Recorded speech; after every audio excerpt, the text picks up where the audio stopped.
Hello everyone, and welcome to my podcast. I'm David Wang. Regular listeners may remember that each year I pick one or two books about China to share with you. In 2023, I talked about How China Works, an introduction to China's state-led economic development. In 2024, it was The Hustle and Bustle of a Small Town and Cadres in a County of China. Now, at the end of this year, I finally settled on my picks. 2+1 books I want to recommend.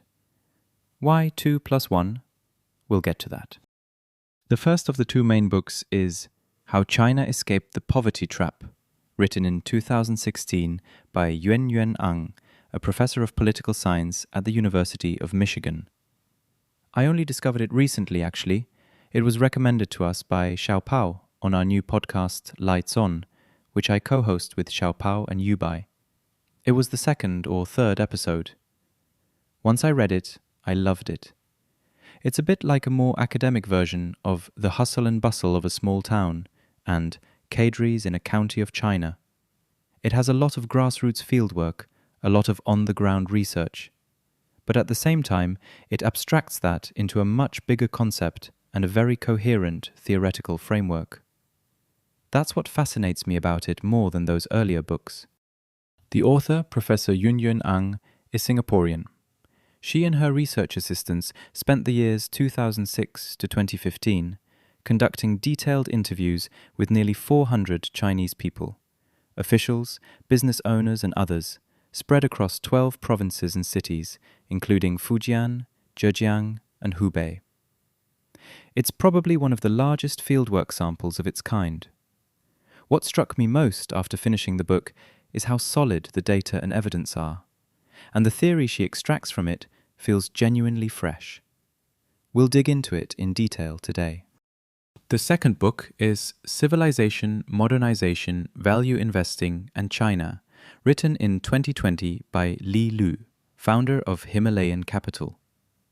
If you've been following the paid series Master of Investment that I co-produce with Yubai and Xiaopao at Zhixing Bistro, you may know we just released the last episode of Season 1 last week, and the person I featured was none other than Li Lu. But in that episode, I focused mainly on his investment philosophy and life story. What struck me most deeply about this book, though, isn't the value investing part. It's his understanding of China's modernization. That's why I'm bringing it up again here. Some content will overlap with the Master of Investment episode, and I want to be upfront about that. But the reason is that when I put his ideas alongside Professor Yuen's book, something remarkable happened. They sparked incredible chemistry with each other. I really want to share that with you. There is one limitation, though, and both these books share it. As I mentioned back in the Hustle and Bustle of a Small Town episode, they were published relatively early. Li Lu's book came out in 2020, but his section on modernization was actually written in 2013 and first published on Huxiu. So in a sense, the 10-year curse still hasn't been broken. These books are enormously helpful for understanding China's past problems and the reasons for its growth, but they're a bit thin when it comes to answering where things are headed. That's why I added a third pick, the +1 in 2+1. This book is Breakneck, China's Quest to Engineer the Future, by Wang, a researcher at the Hoover Institution at Stanford. Why is it a +1 rather than a full recommendation? Well, Dan is a financial analyst. He was previously an analyst at GaveCal, a research institution I'm very fond of. He's also lived and worked in China for many years. But the book he's produced still feels to me more like a trade book than a rigorous work. It has a lot of crowd-pleasing elements. That said, it does put forward a very important concept, which is really the book's core thesis in a single sentence. China is an engineer country, obsessed with building and manufacturing, able to concentrate resources to accomplish great things. America is a lawyer country, obsessed with procedural fairness and the balance of power, blocking everything it can, good and bad alike. As soon as you say that, a lot of people will object that it's oversimplified, and plenty of counterexamples can be cited. In fact, some friends pointed out to me that during the height of US-Japan competition, someone made the exact same argument. Japan is an engineer culture, America is a lawyer society. But I don't think that's the most important question. What matters is the logic behind this framing and how it helps us understand the future of US-China competition and China's own development trajectory. So even though I think this book offers less insight and fewer genuine revelations than the other two, I'm still including it as the +1. There is another reason too. Breakneck is new. It makes up for the fact that the other two books are both more than a decade old. Breakneck came out in 2025, so it offers a more current perspective. Now, why put these three books together? For one thing, all three authors have deep connections to China, but they've all stepped outside the traditional Chinese viewpoint. Yuen is Singaporean.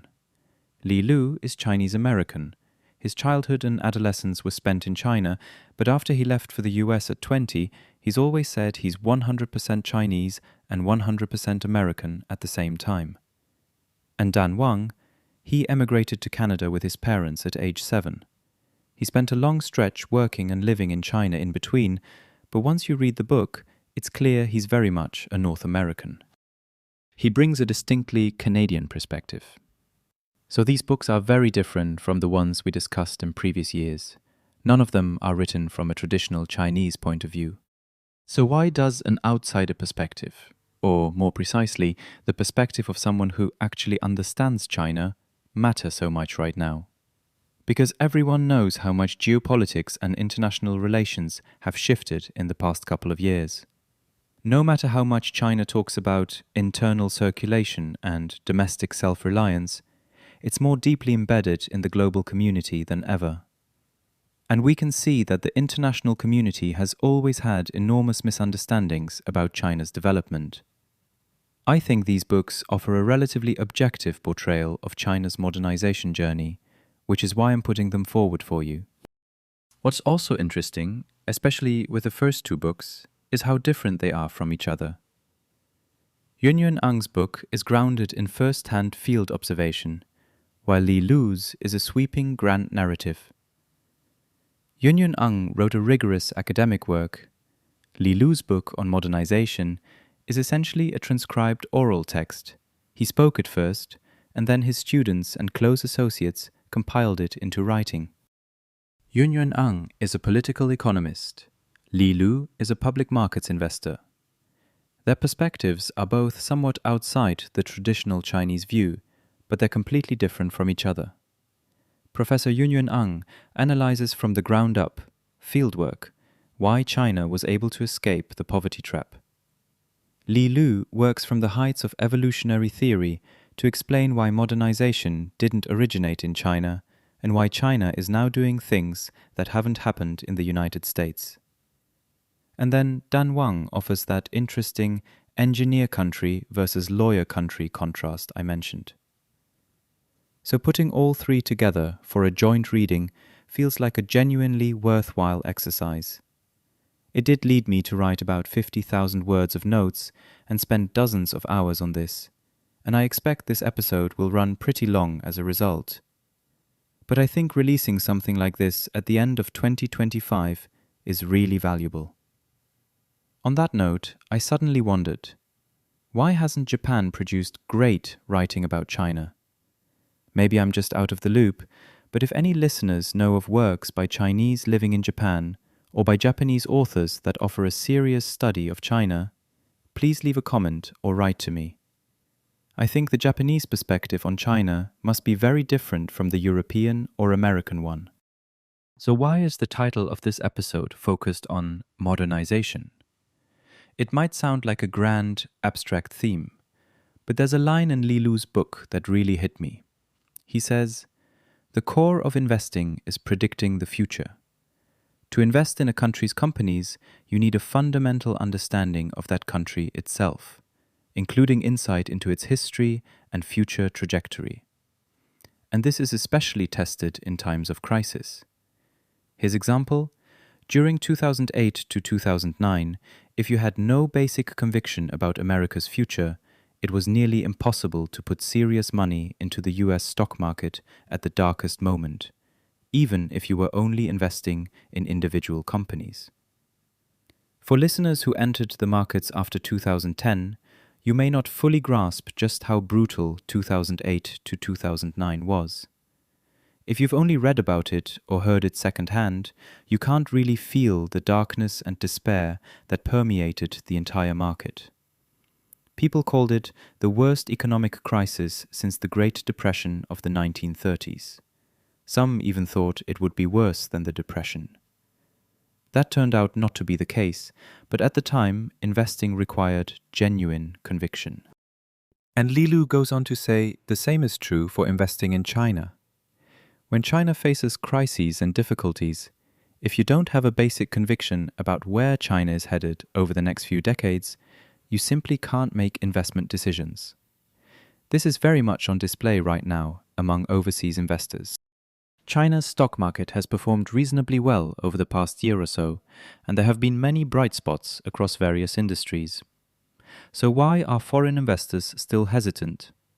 Because their understanding of China is getting shallower and more superficial, not deeper. And honestly, it's the same for Chinese people themselves. If your understanding of your own country is mostly limited to the present moment, with no systematic grasp of what happened in the past, what's happening now, and what might happen next, then your investing will almost certainly be short-term. It's very hard to consistently allocate a portion of your portfolio to China, especially to risk assets, without that deeper framework. So Li Lu says that he's been tirelessly working to build his own theoretical framework for understanding China's rise.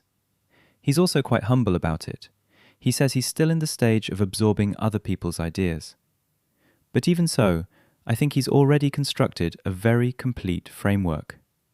When you combine it with the data and observations from Professor Yuen Ang's fieldwork, I think we can stand on the shoulders of giants and see a much fuller picture of China. So this episode will be divided into 3 parts. The first question: what is modernization, and why didn't China achieve it first? This is a historical question. In the second part, we'll look at what China got right over the past few decades and how it escaped the poverty trap, not only achieving the 4 modernizations that those of us who grew up in the 1980s heard about constantly, but actually leading the world in certain areas. That's a question about the present. And in the third part, we'll look ahead. Where might the modernization or post-modernization competition between China and the United States go? That's a question about the future. All right, let's get started. Part 1. What is modernization, and why didn't China achieve it first? I'll be using Li Lu's book as the main vehicle for this section because the first half of his book is devoted entirely to these 2 questions. Before I get into his ideas, though, I want to introduce the giants whose shoulders he says he's standing on. Across his book, his interviews, and his speeches, he repeatedly cites 4 books that shaped his understanding of modernization. I have to admit with some embarrassment that, due to time constraints, I've only read about half of one of them, but I will definitely get through the remaining 3.5. The first is Jared Diamond's 1997 Guns, Germs, and Steel, probably the most famous of the 4. It explains a pivotal phenomenon in modern history: why Europeans were able to dominate the entire Americas in such a short time. As I understand it, this book is crucial for Li Lu's explanation of why the United States could become one of the first beneficiaries of modern civilization. Li Lu also makes a point of noting that this book was the first to use modern scientific methods to interpret the long arc of history, a genuine classic of its kind. And that scientific method is one Li Lu champions, and one I champion myself. Why did Li Lu's book hit me so hard?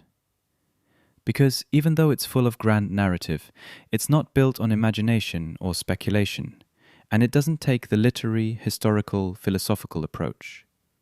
Instead, it's grounded in evolutionary theory, in biology, history, geography, genuinely scientific methodologies. That's what it uses to construct the grand narrative. I'm not saying the humanities approach is wrong. It's also a very important path. But for someone like me who thinks in more engineering terms, this approach just feels a lot more natural. The second is Ian Morris's 2010 Why the West Rules, for Now.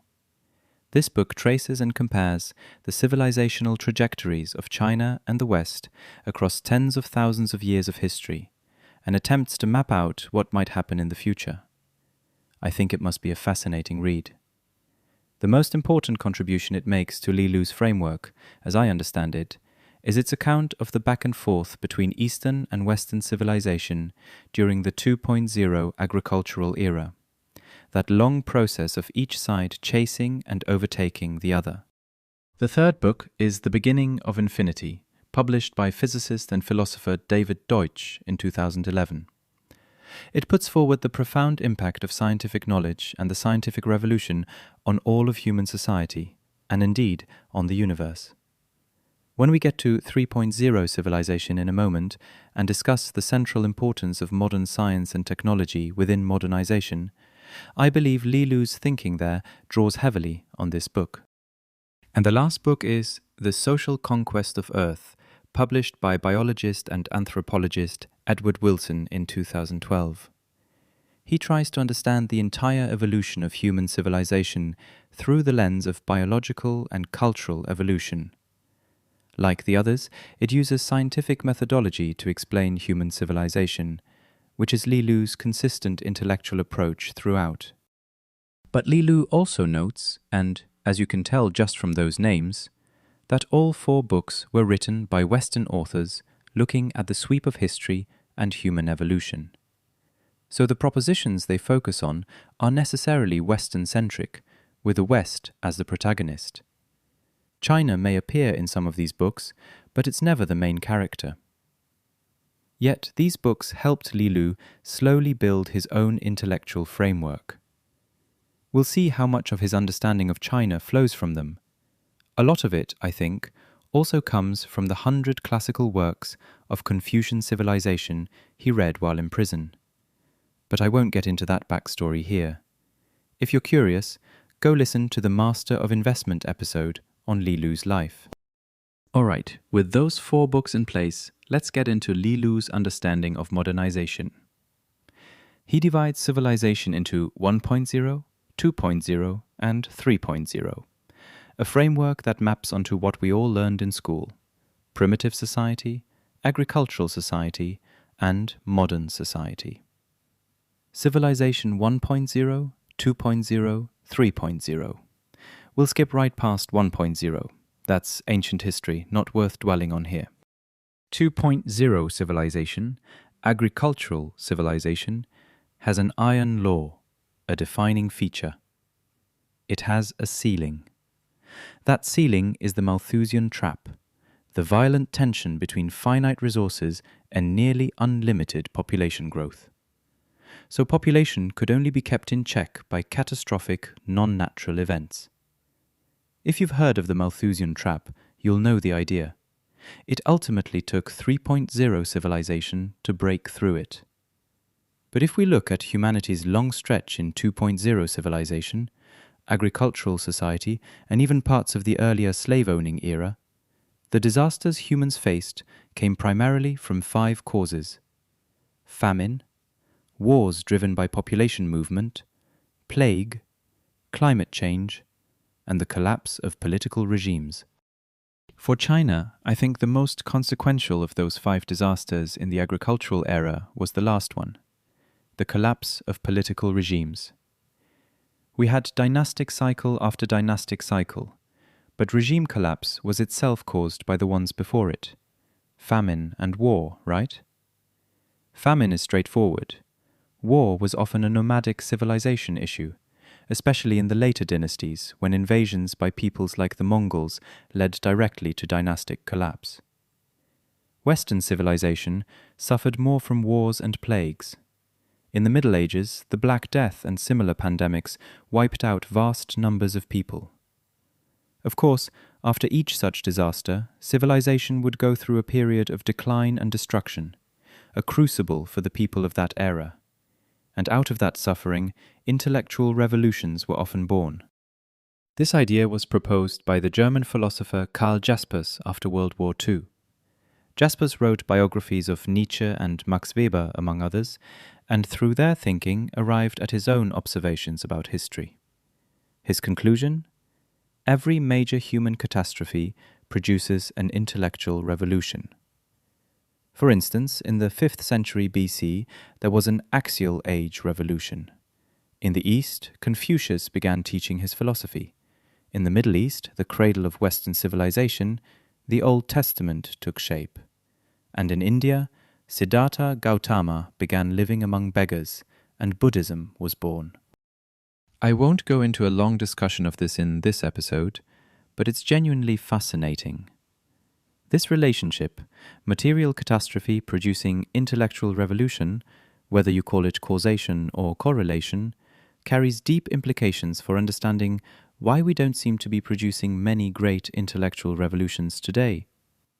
Anyway, I want to jump straight from 2.0 to 3.0 civilization. Why did we spend time on agricultural civilization? Because it has a ceiling, an insurmountable bottleneck. But the definition of 3.0 civilization, the definition of modernization in Li Lu's view, is precisely the breaking of that bottleneck, the human economy entering a state of sustained compound growth. He believes the essence behind this is the combination of modern science and technology with a free market economy. Any society or country that has entered this state is a modernized society or country. He spends a lot of time thinking about that combination of modern technology and free markets. We'll come back to that, but personally, what interests me most is the concept of sustained compound growth itself. That concept takes a moment to really digest, but once it clicks, it's a genuinely interesting insight. Why? Because in 3.0 civilization, there's a seamless connection between scientific knowledge and actual products. In the past, you might have had science and technology, you might have had knowledge, but it had very little impact on ordinary people because it never translated into products.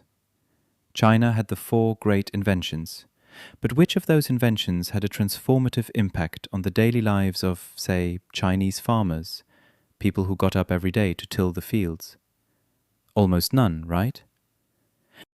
But in 3.0 civilization, knowledge has a cumulative quality, and when it's combined with a free market, everything, efficiency gains, wealth creation, scale effects, gets multiplied. That in turn accelerates the growth of knowledge. So over the past 100+ years, the total stock of human knowledge has roughly doubled every year. And I believe that pace will only accelerate in the future. With the arrival of the AI era, knowledge is growing in a near unlimited, explosive way. The products the latest technology can generate are almost limitless, and the costs it can bring down are also almost limitless. All of this meets the unlimited demand of human beings. Li Lu often talks about our animal nature in this book, and how human desire is essentially insatiable, almost infinitely so. When these two unlimited forces combine perfectly, you get a modern economy in a state of perpetual cumulative growth. Now, this is my own addition. It's not in Li Lu's book, but AI has made such a huge impact over the past couple of years that I can't help bringing it in. To me, AI looks a bit like a summation of all human knowledge to date. We know that AI does its pre-training on the shoulders of everything humanity has ever produced, running deep learning and reinforcement learning, ultimately trying to become a better library of human knowledge. It feels a bit like the knowledge explosion of the past 100 or 200 years has finally grown so large that humans themselves can no longer absorb it all. Each person's brain can only hold so much. But AI is nearly unlimited. It may well mark the turning point of this era and open the next chapter beyond 3.0 civilization. We're definitely heading toward 4.0. What is 4.0? We don't know yet. And of course, this isn't just my own view. I think many scholars and scientists would say the AGI era might be that inflection point. So, Li Lu writes that in this era of 3.0 civilization, the economy began to grow in a cumulative, seemingly unbounded way. This has never happened before in all of human history. How did it come about? We've already said it a few times, the combination of free market economy and science and technology. The two are hard to untangle. Having read the whole book, plus other materials I've studied, I find it genuinely difficult to say which came first. Li Lu takes the same view in this book. Take Newton, for instance. In 1687, he published The Mathematical Principles of Natural Philosophy, which everyone credits with launching the modern scientific revolution and giving Europeans an entirely new world view. But that happened 200 years after Columbus reached the Americas.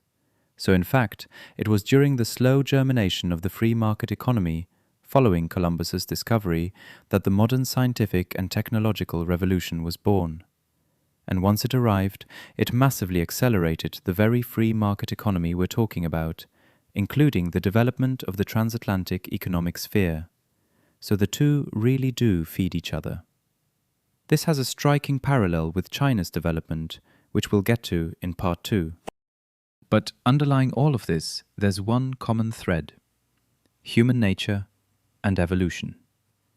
A prerequisite of evolution is that things must align with human nature, especially across the sweep of human history.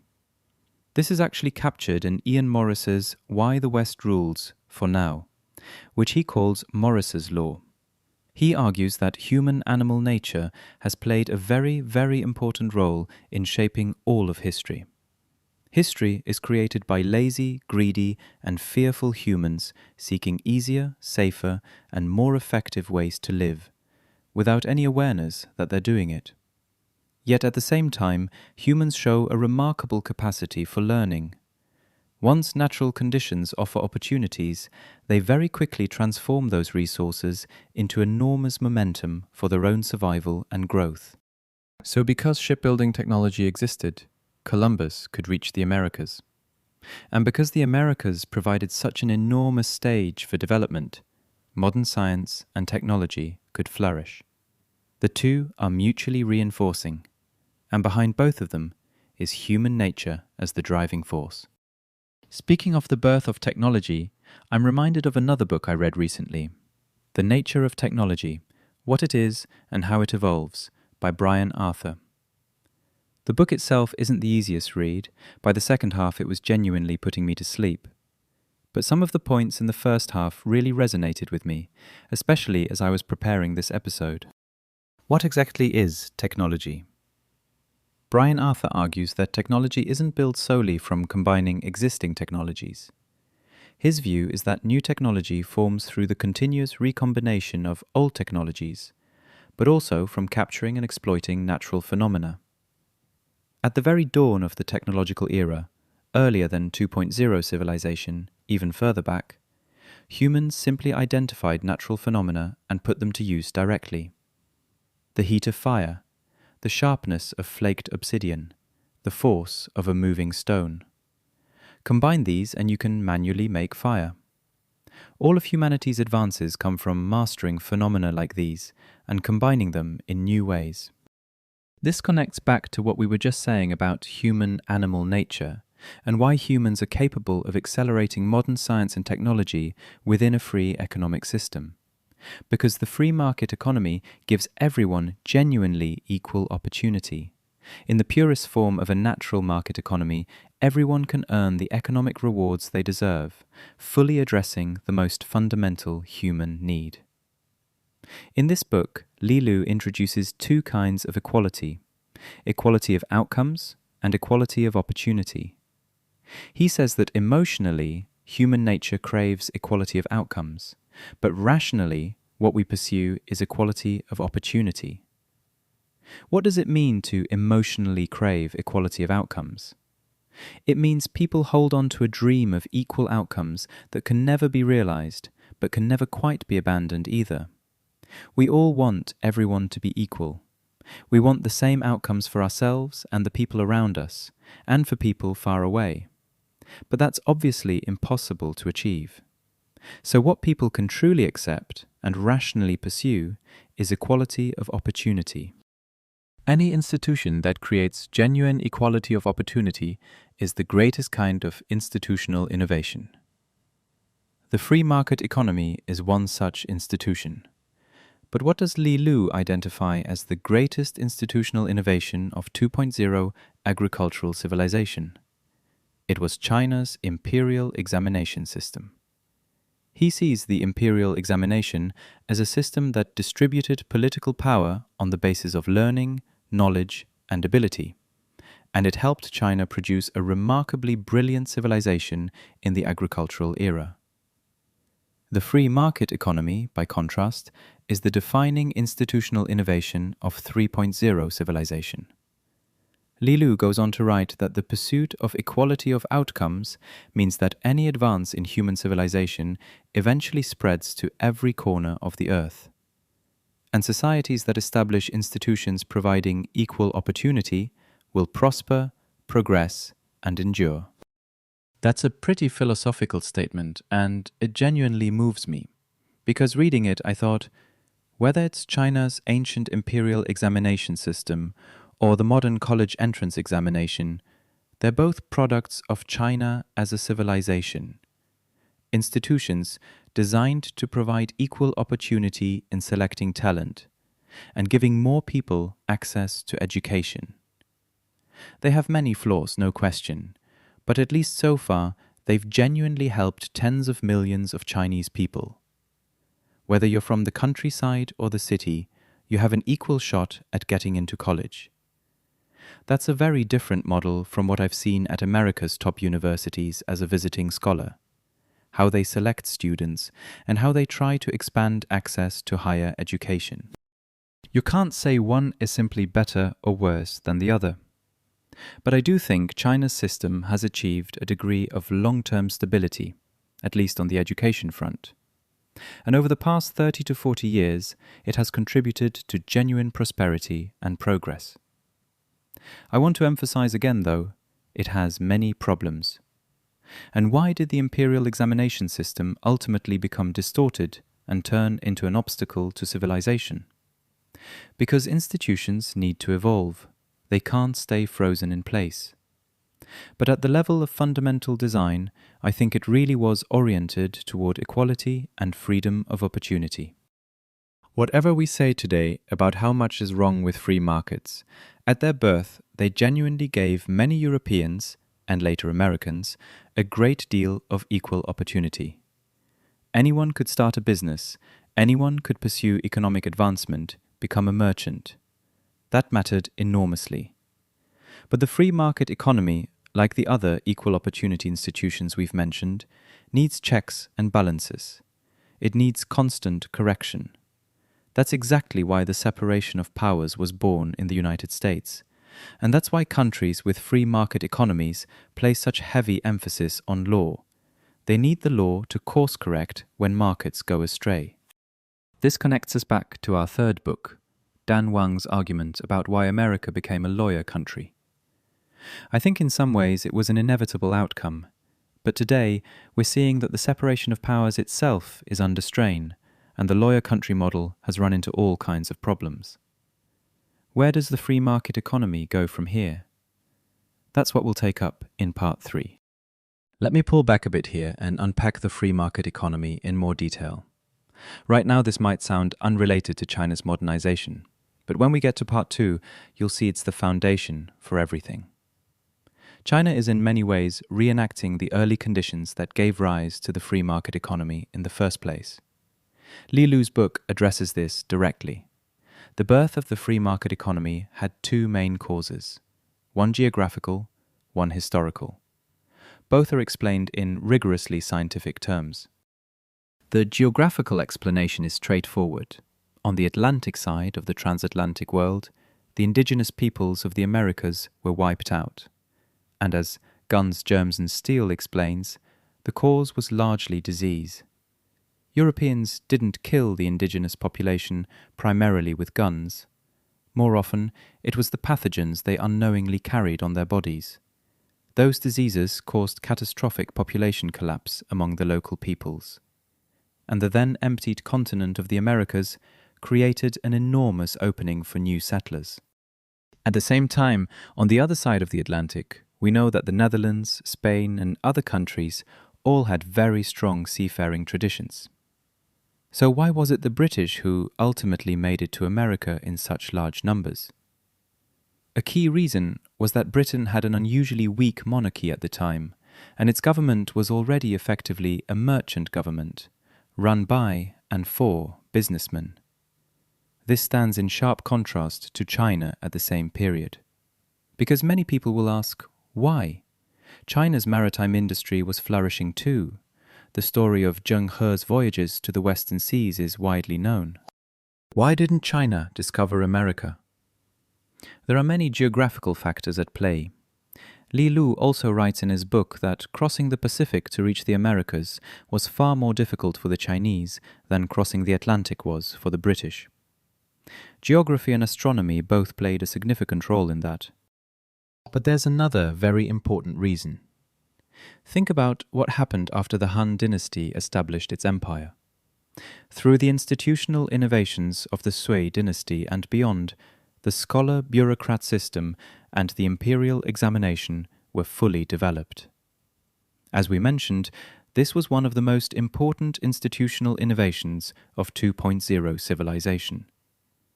China's imperial system at that point was the most advanced and stable governing structure in the world, one that lasted over 2,000 years. Dynasties came and went, but the underlying system never fundamentally changed. Li Lu even writes that today, it's impossible to imagine a Chinese government without its own political agenda, one that stays out of economic activity altogether. That's a deep cultural tradition rooted in Chinese civilization. So a highly developed 2.0 agricultural civilization actually becomes an obstacle to entering 3.0 civilization. Because you never had a merchant class and a government that put the pursuit of economic interests and the freedom for everyone to pursue them as its primary goal, right? But that also raises another question in my mind. Could the most advanced 3.0 civilizations, the countries that best combine free markets with modern science, themselves become obstacles to entering whatever comes next? That question isn't Li Lu's, it's mine. I'll share my thoughts on it in part 3. But going back to the Americas, there's another geographical reason. The American colonies had neither internal strife nor external threats. The Atlantic and Pacific Oceans essentially blocked all foreign enemies, and the indigenous population had largely been wiped out by disease. So the government had almost no responsibilities beyond protecting private property. China was completely different. The Chinese state, especially in its later dynasties, was constantly dealing with invasions from nomadic peoples. Whenever war or other crises strained the treasury, the merchant class became the government's ATM. Commercial activity always served the needs and goals of state power, the exact opposite of the Atlantic economic model. That's the geographical and historical explanation for why the free market economy was born around the Atlantic first. As for why China never independently modernized, we'll come back to that in a bit. And as we just discussed, the formation of the Atlantic economy itself drove the development of modern science and technology. The age of sail and the discovery of the New World confronted people with the most fundamental technical challenges. In geography, geology, biology, navigation, and astronomy. Even the very nature of government and economics came into question. European intellectuals of this era all tried to get to the root of these problems. In the 1 or 2 centuries before this, Europe had the Renaissance. But the Renaissance was about looking backward, searching for answers in the wisdom of the ancients. The Enlightenment was something different. The free market economy and the New World had opened up questions that the old knowledge system simply couldn't answer. People needed a new framework, a new worldview that could explain the problems the New World had brought. and it had to be grounded in observation and experiment, verifiable, repeatable, and useful for prediction. That's the context in which Newton published his Principia. Over the following century and more, under this new worldview, one that understood the world as a machine governed by predictable clockwork-like principles and laws, all of Europe turned a critical eye on economics, politics, the humanities, religion, culture, and society. The spirit was, let's apply the same rational scientific method to everything. Everyone was searching for the hidden laws underlying human civilization. That's the Enlightenment, a movement that lasted well over 100 years. So when does Li Lu believe modernization was born? It was born in that process, in the deep inquiry, the debates, and the gradual formation of answers to all these questions. In 1776, what looks like an ordinary year, 3 completely unrelated events happened. First, Adam Smith published The Wealth of Nations in Britain, marking the birth of the free market economy as a formal theory. Second, America's founding fathers issued the Declaration of Independence, marking the birth of limited government under constitutional democracy. Third, James Watt announced in Birmingham that he had built the world's first steam engine, marking the birth of modern science and technology. These 3 events, happening in the same year, made 1776 a watershed moment in human civilization. From that point on, humanity entered a new stage, what we've been calling 3.0 civilization. So let me briefly summarize this section. The free market, first the Atlantic civilization and now the global economy as a whole, is a system of free competition, constantly self-evolving, self-improving, and self-correcting. Modern technology has made this process move at extraordinary speed. In this environment, among competing markets, the largest market will eventually become the only market. Anyone, any person, company, society, or country that steps away from the largest market will fall further and further behind until they're forced back in. This is Li Lu's view, and it was, until around 2010, the prevailing consensus across economics, political science, and virtually every other discipline in the West.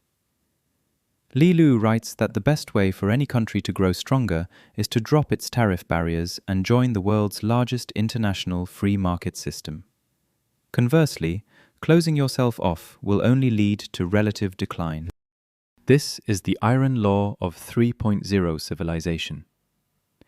The iron law of 2.0 was that you'd hit a bottleneck, an irreconcilable contradiction between resources and population. The iron law of 3.0 is that you have to join this unified global market. But we can clearly see the world is now drifting away from that path. Is this a historical regression, a temporary turbulence, or a sign that we're moving toward the next era? Standing here today, it's very hard to say, but honestly, the more I've thought about it over the past few years, the more I lean toward that last possibility. There's one more thing I want to cover in part 1, which also sets up the China discussion ahead. Could modernization have originated in China? We touched on part of this already, why the free market economy was unlikely to emerge there first. China's 2.0 civilization was too strong, the government too deeply entrenched, and it always needed to defend against nomadic invasions, which meant it constantly used the merchant class as a cash machine. Merchants in China were always at the bottom of the social hierarchy. Everyone wanted to extract money from them, but no one wanted to respect them. They could never break into the mainstream of society. The clearest illustration is the Ming dynasty. When Shen Yishi, the wealthiest man of the Ming, set himself on fire, you feel viscerally what merchants meant to the government in that era. But there's another half of the question. Why didn't modern science and technology emerge in China first either, right? This is the famous Needham question. Who was Joseph Needham? He was a Cambridge scholar who specialized in the history of Chinese science and technology. He spent his entire career studying China's history of scientific and technological civilization. He knew it intimately, and that's precisely why he asked the question. Why does this question arise? Because, as we just discussed, the West had Newton, Leonardo, and the towering figures of the Renaissance and Enlightenment. But China, at the same period, or even earlier, also had tremendously important inventors who created things fully comparable to anything produced by any single person in the West. Take Shen Kuo, for example. According to Li Lu, Shen Kuo was every bit the equal of Leonardo da Vinci or Benjamin Franklin. And he lived in China 500 years before the Italian Renaissance, in an era that was, in many ways, China's own Renaissance. Shen Kuo. I'm not sure how familiar everyone is with him. I actually read his Dream Pool essays back in middle school, though I only half understood it. But looking back, so much of what he wrote about was remarkably advanced. Li Lu's book notes that Shen Kuo was ahead of his time and ahead of the world in physics, mathematics, geography, geology, astronomy, medicine, chemistry, agronomy, and meteorology. He wasn't just an inventor, he was an engineer and a practitioner. He mapped the entire country, discovered petroleum, and even predicted its future importance to the economy. He served as director of the National Astronomical Observatory, participated in nationwide economic reforms, served as a minister of finance, and was also a skilled diplomat. You simply wouldn't find someone like that today. So the West had it, but so did the East. And what's even more significant is that in the Song dynasty, when Shen Kuo lived, the scholar bureaucrats of that era had begun to shed the passive, world-renouncing tendencies that Buddhism had introduced. They believed in engaging with the world. The meaning of life lay in what you did in this lifetime, and the true scholar bureaucrat should worry before the world worries, and rejoice only after the world rejoices.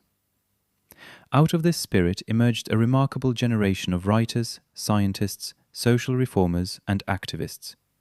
And with them came a rapid leap forward in science and technology. Note, science and technology, not modern science and technology, because at that point knowledge was not yet cumulative. As we discussed, one of the defining features of modernization is that knowledge builds on itself. During the Song dynasty, 3 of China's 4 great inventions appeared: printing, gunpowder, and the compass. And consider cast iron production. It wasn't until 700 years later, around 1700, that all of Europe's combined cast iron output finally caught up with what China had produced 7 centuries earlier. And as we mentioned, Watt later invented the steam engine. But during the Song dynasty, wind and water power were already being applied to textile machinery. People already understood the principle of mechanical piston movement. So Needham always wondered, why didn't China build a steam engine on top of all this? Li Lu's answer, which isn't necessarily the right one, just his thinking, is worth examining. In the West, the Renaissance was followed by the Age of Sail, which unleashed the Enlightenment and everything we've been discussing.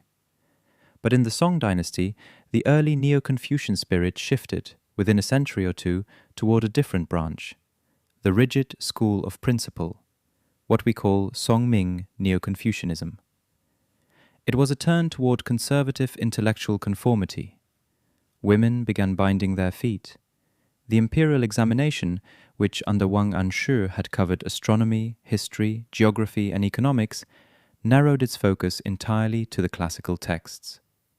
That remarkable era that produced talents like Shen Kuo, it simply faded away. It never developed a mechanism for sustained growth. The reason, according to Li Lu, brings us back once again to the free market economy.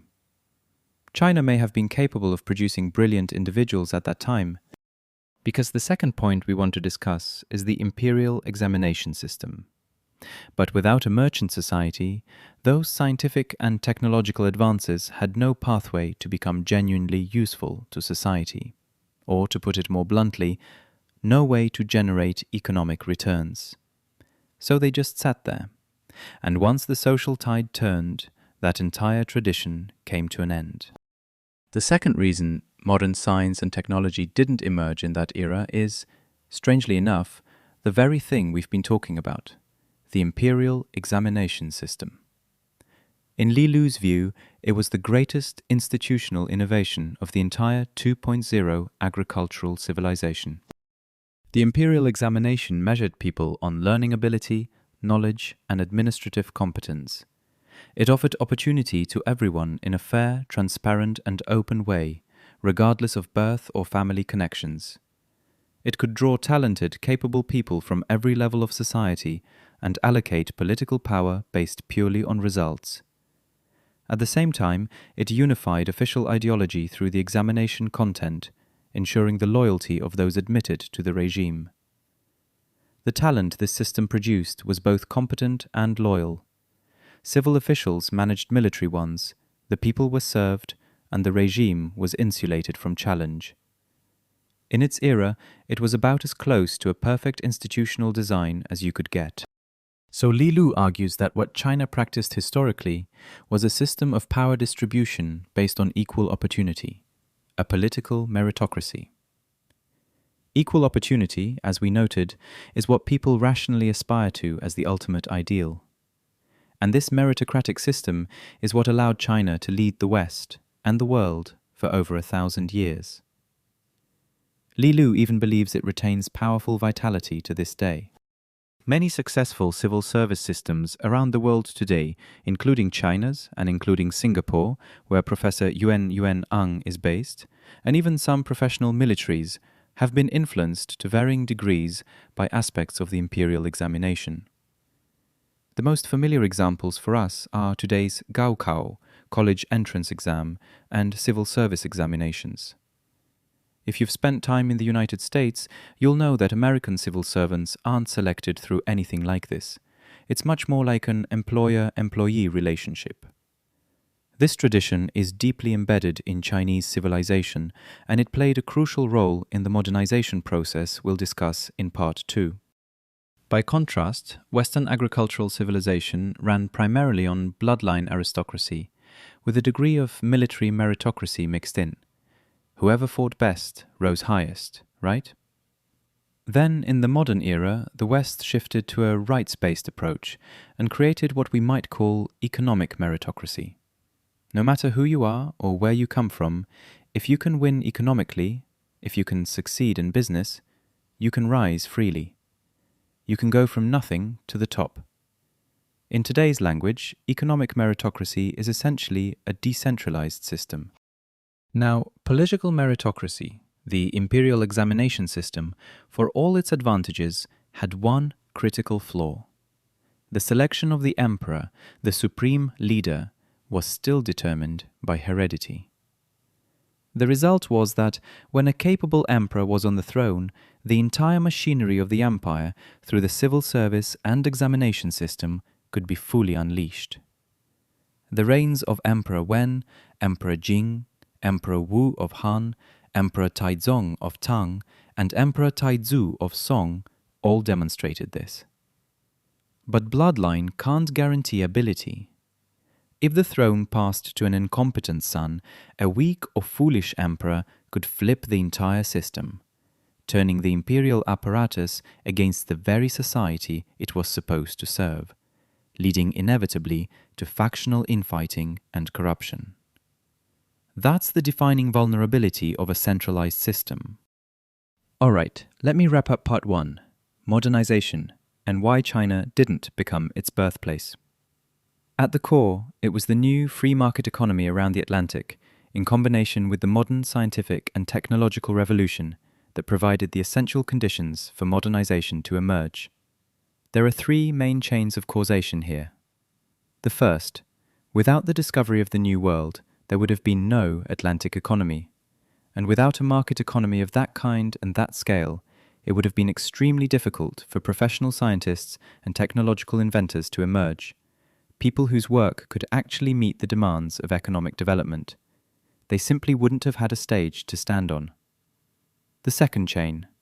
Without those scientists, no one could have worked out the dynamic principles of the mechanical world, And without that understanding, there would have been no enlightenment, no intellectual movement powerful enough to tear down old ideas and embrace radically new ones.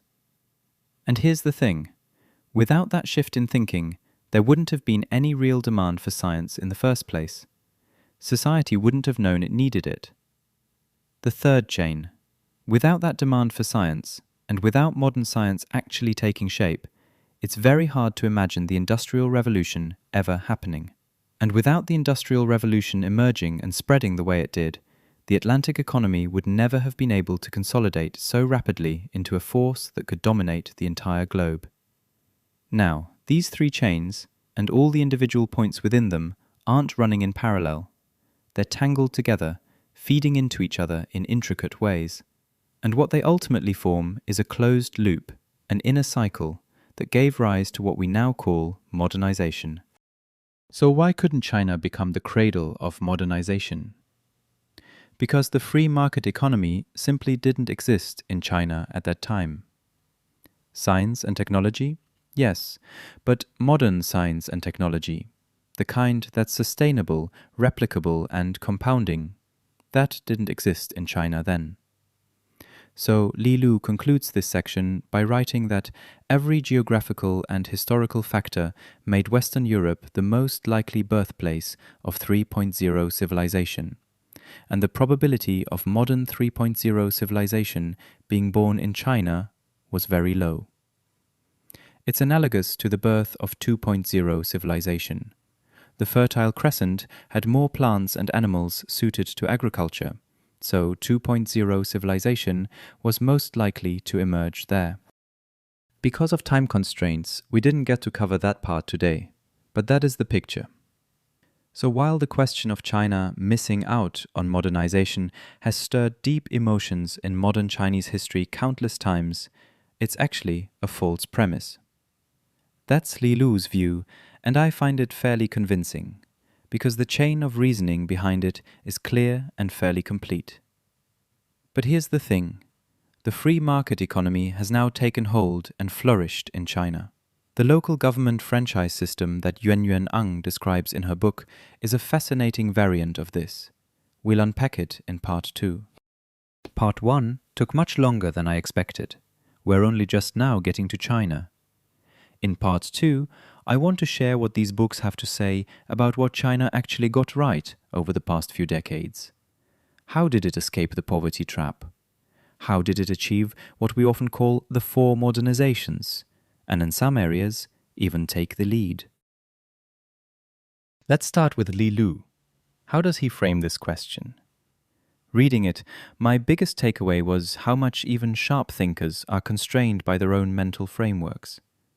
He says that over the past 40 years, China achieved unprecedented, large-scale, sustained, high-speed economic growth. He identifies the 2 main drivers as foreign trade and investment. As soon as you hear those 2 words, you can already picture his whole framework. It's fairly conventional. The standard explanation among Western economists and China watchers is roughly this. At the start of the reform era, China had a massive pool of disciplined, low-cost labor. It also had a government with extraordinary executive capacity and a concentration of talented people. Add to that the latecomer advantage. The suffering of earlier generations became the foundation for China's catch-up, and you get these 3 factors combining to produce results. For instance, the government used its executive muscle to set up favorable policy conditions across the board, from foreign exchange and capital to land and labor. Chinese workers were integrated into the global economic market. China became the world's factory, and foreign trade became one of the biggest engines of growth. But here's the tension. If the government played such a decisive role, how does that square with Li Lu's belief in the free market? His answer is essentially this. China's foreign trade is part of a large international free market, which is ultimately driven by the invisible hand. But within that large system, China, at least when he wrote this, only participated in a portion of it. And within that smaller slice, using the visible hand of government intervention was acceptable. He gives an example. Designing and selling iPhones is different from manufacturing them. But that clearly can't explain why China later produced Vivo, Oppo, and Xiaomi, its own phone brands, and even climbed up the value chain. Another part of his explanation is that China was catching up from a position of backwardness. The path had already been paved by others, the direction was clear, and models like the East Asian tigers were right there to follow. So when you're following an existing road, or taking shortcuts to close the gap, the visible hand of government can actually accelerate the process. It's more efficient than waiting for the fully spontaneous free market to develop organically. This is essentially Li Lu's patch for reconciling state intervention with his belief in free markets. But if that's your entire explanation for China's economy, you can't account for why China is now starting to lead in certain industries. If you're only walking someone else's road, you'll eventually reach its end. You can't forge a new one. And it also doesn't explain why free markets in the US and much of the Western world have been slowly breaking down and in many cases actively rejected. I've also read some of his more recent thinking, including remarks from various speeches. First, he clearly has strong objections to what the Trump administration is doing. He sees it as wrong, a historical turbulence or setback. On the other hand, he also acknowledges that China is a genuinely complicated case. He notes that, precisely because the Chinese government is strong enough, it actually has a degree of flexibility and pragmatism when handling major crises. It can operate with a pragmatic spirit, and since it's the ultimate decision-maker, it doesn't need to weigh as many competing factors. On trade tensions with the US, for instance, it can adjust its negotiating strategy, carrots and sticks at the same time. Similarly, if the government was at one point tough on private entrepreneurs, it can now pivot quickly. Lending policy toward private firms can go from suppression to stimulus in short order, right? He's patching his own framework, trying to make it work. But, in my view, the better framework for understanding China comes from Professor Yuen-Ang's book. What first caught my attention when I read it was her treatment of complexity and variability. Friends who've listened to my podcast series named First Steps of Asset Allocation may recall that I spent a lot of time there discussing complex systems, why investing is a complex system, and why a complex system can't be understood or approached the same way as a mechanical one. But what I find particularly valuable about Professor Yuen-Ang's framework is that she separates complexity from variability. The word she uses for complicated is complicated, mechanical complexity. The word for variability is complex, adaptive complexity. To anyone not native in English, these words seem nearly interchangeable, but she argues they describe two completely different worlds. In a complicated world, things are made up of many independent parts that don't interact with each other and don't change one another. The mechanical system we discussed earlier, that's what Yuen-Ang calls a complicated system. Her example is a toaster. A toaster has many parts. Take it apart and it's actually quite intricate. But press the button and it produces a predictable result. The toast pops up.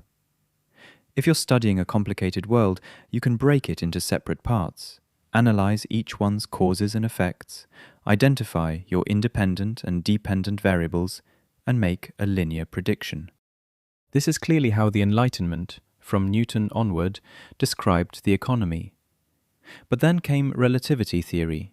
We know now that even the physical world can't be explained by such simple mechanical principles. Social systems even less so. And yet, in economics and sociology, we constantly apply these simplified mechanical frameworks to analyze complex problems. Professor Yuen-Ang, for instance, points to the debate over which comes first, growth or good governance. What is good governance? It's essentially effective, well-functioning government. The question is, does growth produce good governance, or does good governance produce growth? That debate only makes sense if you assume society is merely a complicated system. But the problem is, society, like modern physics, isn't complicated. It's complex in the adaptive sense. Variable. What does variable mean? It means the parts interact and influence each other.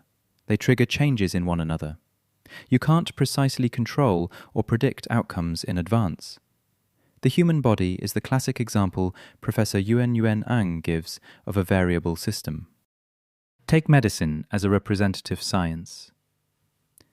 In preclinical research, studying a molecule or a target is, in a sense, a complicated process, extraordinarily difficult in our eyes as outsiders, but ultimately a mechanical chain of cause and effect that can be worked through in the lab. But once you move into clinical trials, you're dealing with people. All of the experiments done at that stage are theoretically reproducible. You can run them in a lab. But the moment you enter clinical trials, you're dealing with people, and people are a variable system. So you're left with probabilities. Clinical outcomes can never be guaranteed at 100%. A drug may help some percentage of patients, producing responses ranging from significant to mild, with varying degrees of relief. You can't say, because A exists, B will definitely happen. That linear logic breaks down. So the human body, and by extension clinical medicine, is what we can call a variable system. Investing is obviously the same. Using Yun's terminology, it's absolutely a variable system. You can't say, because the PE ratio is low today, the stock will definitely go up, or because earnings improved. A couple days ago, Nvidia released its earnings report, beating expectations, and the stock dropped the next day. Investing is a variable system through and through. A political economic system is made up of countless actors, institutions, and interactions. How could it possibly be just a complicated system? Of course, it's a variable one. So if you use the analytical tools designed for complicated worlds, tools built to uncover linear causality, and try to apply them to a variable world, you will fail. Every time. But we're always tempted to look for a pattern, a formula, something that packages up a set of institutions and policies that can be transplanted to any situation and guarantees success for anyone who follows it. I talked about this same human tendency in that episode about the business world. We all want to read a founder's biography and think we can replicate their success. We want to watch an investing master explain his approach and think we can just copy it, or follow some investment methodology step by step. The same is true for social and economic systems. But Professor Yuen writes, if such a universal formula existed, that would certainly be convenient. But it's just chasing a phantom. In practice, especially among first world nations, Western developed countries tend to propose exactly these kinds of models. For example, political democracy is a necessary condition for modernization. Right? That's a classic one. But that model clearly hasn't led to success in many countries. In some cases, forcing it on a country has produced even greater failure. This follows from what we've been saying. Whether you're a capitalist democracy in the West, the kind that emerged from the age of sail we discussed in Part 1, or a developmental state in East Asia today, there is no universally effective or ideal solution. Things only work when they're matched to the specific context, needs, and resources at hand, and when they align with the success criteria of the actors involved. That's one of her core arguments. This point also appears repeatedly in Li Lu's book. He puts forward what he calls a 3-in-1 market mechanism, an idea shared by other scholars as well, built around close cooperation between the central government, local governments, and enterprises. The central government sets strategy, provides resource support, and manages the economic cycle. As for local governments, Li Lu, in his earlier thinking, especially regarding China's earliest reform period, considered foreign trade and investment the most critical drivers. But in many of his later writings, Li Lu was very explicit about what makes China unique. It's the local government tier, and the competition between local governments looks a lot more like corporate behavior than traditional governance. These corporate-style local governments can provide all kinds of headquarters-level services to real businesses. If you come to invest and set up a factory somewhere, the local government can provide land, build roads and bridges, organize labor, even adjust the tax structure and buy the first batch of products your company produces. We've talked about a lot of this in our other shows, including the hustle and bustle of a small town.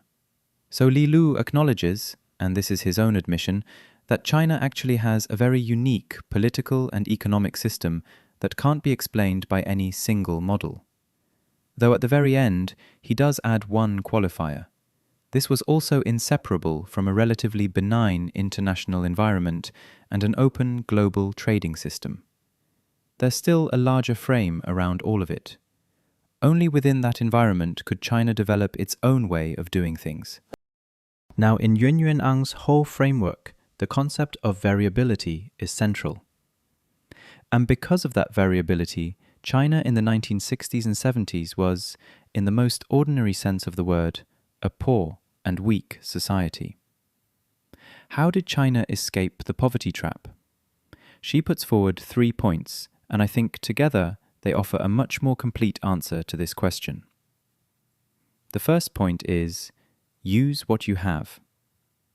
Professor Eng found that in the early stages of development, people tend to use seemingly backward or weak institutions to build new markets.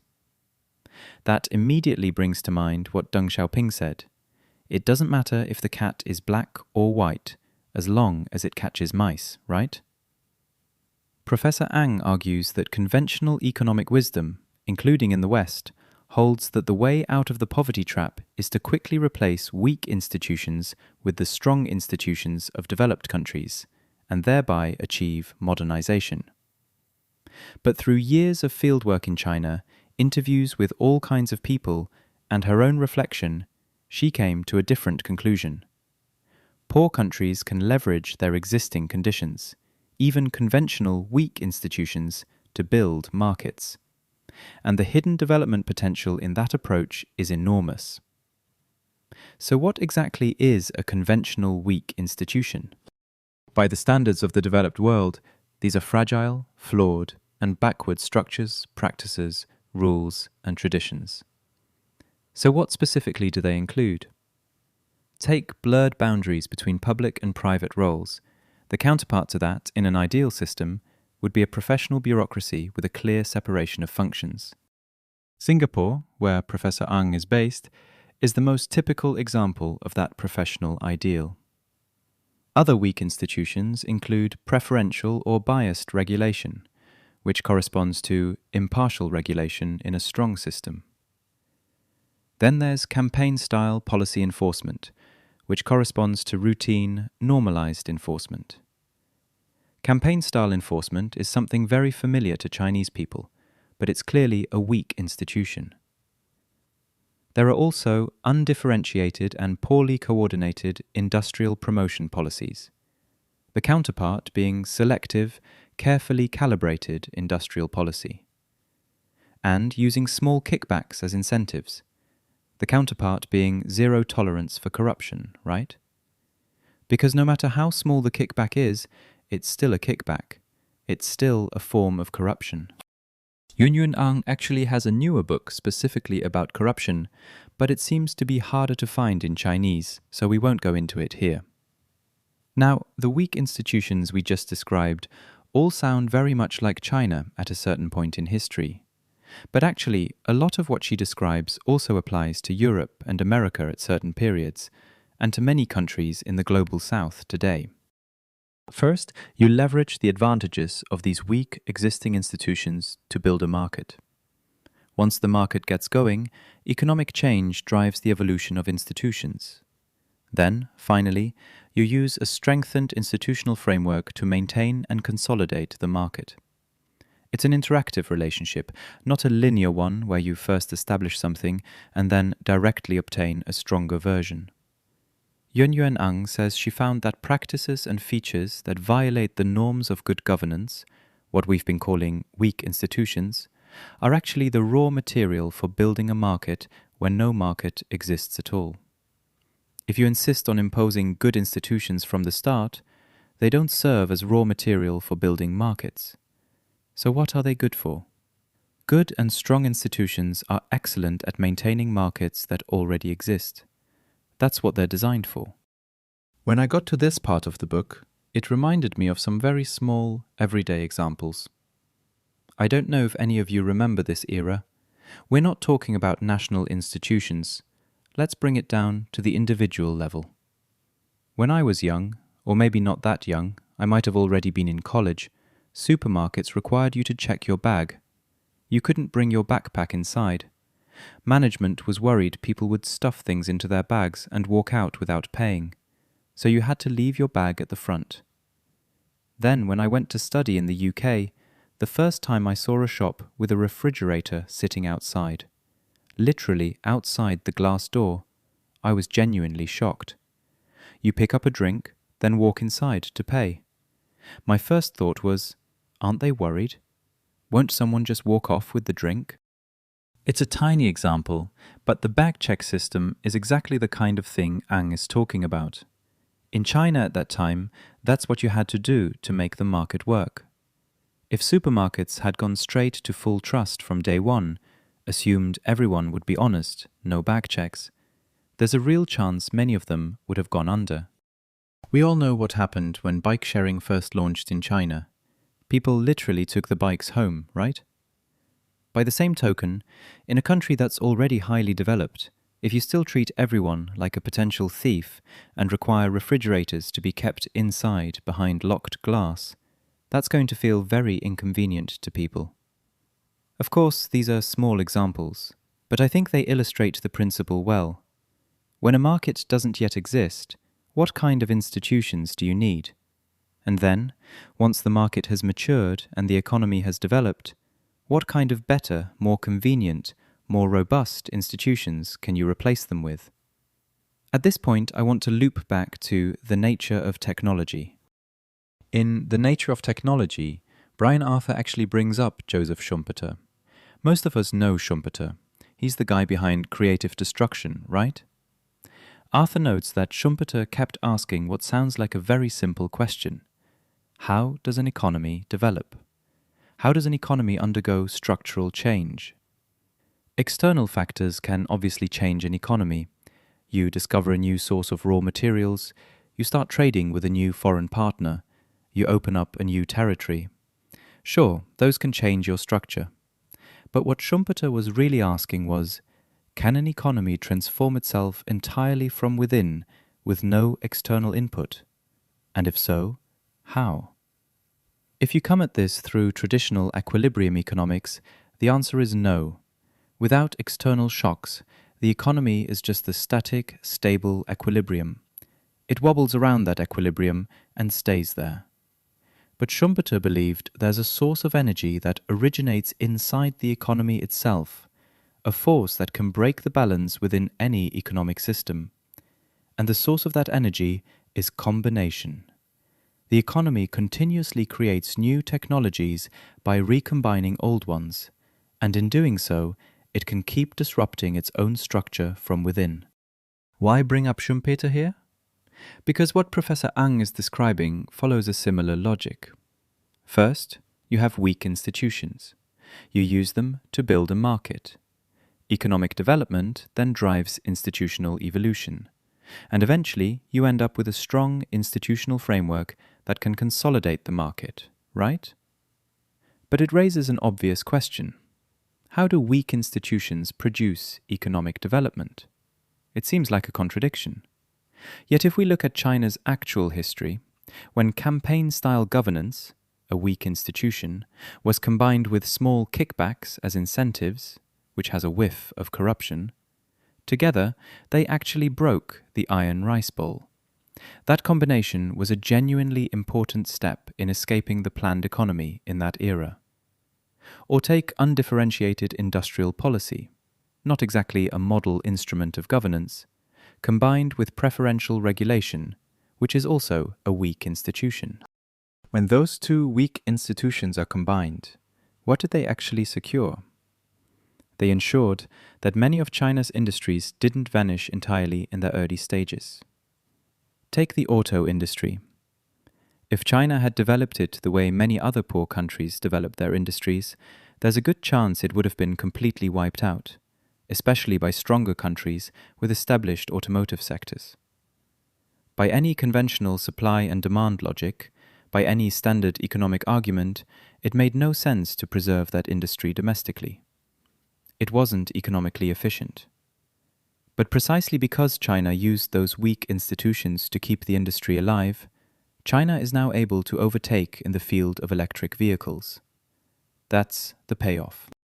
International organizations like the World Bank and the IMF, along with most Western policymakers and academics, have long believed you must get governance right first, and then the market can grow. The reasoning goes, all prosperous economies share similar governance systems: rule of law, strong and rational institutions, an orderly framework. So if you want to develop your economy, you should start by replicating the best practices found in all wealthy democracies. Get that institutional soil right, and economic growth will naturally follow. But Professor Eng raises a crucial question. Can these best practices actually be implemented effectively in poorer countries? Copying the form is easy. The substance is something else entirely. She gives the example of many developing countries that set up courts and enacted comprehensive legal codes at the behest of international institutions. But because they lacked qualified judges to adjudicate disputes, citizens widely distrusted the new legal system even after the laws were on the books, and they tried to work around it. That's the most typical outcome. One example that comes up again and again in this book, and it's probably the most important, is investment attraction, what in Chinese is called 招商引资.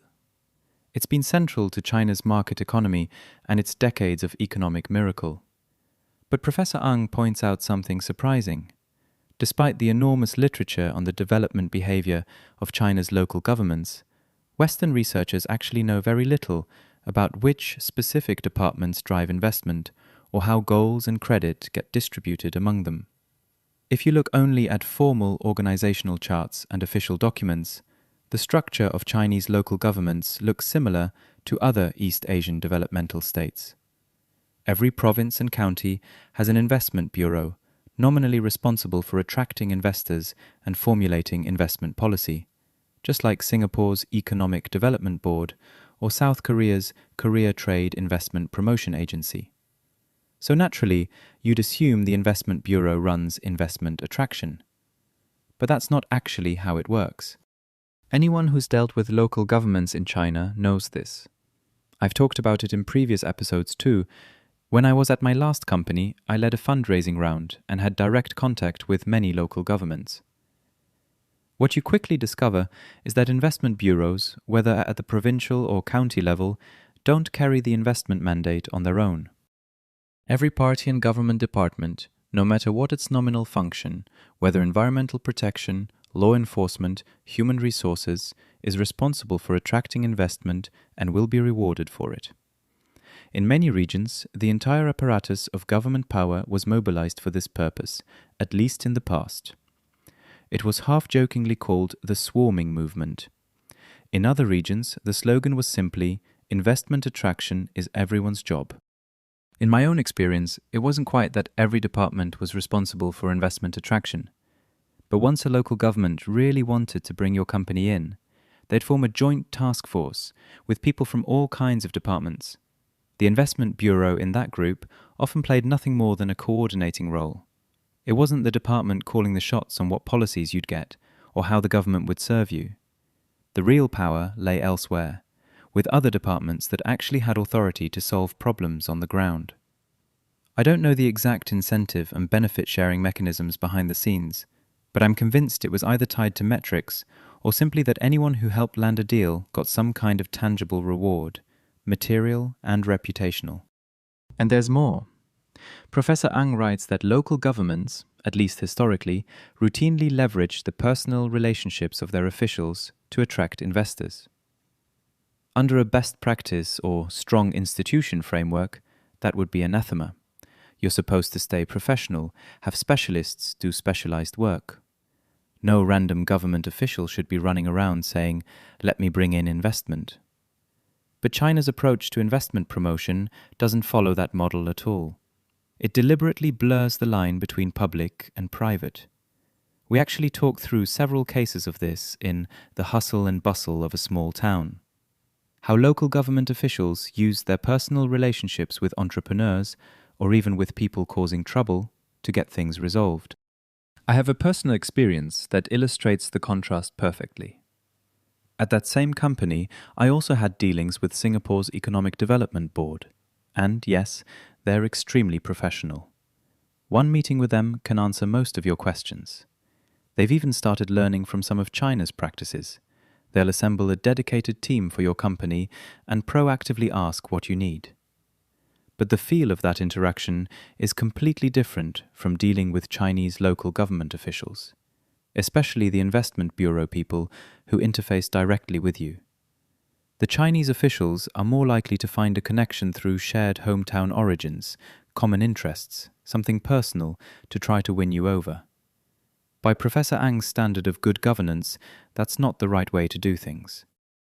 But flip it around, and you see that it's precisely this kind of mechanism, this personal, informal approach to investment attraction, that helped local governments bring in more enterprises.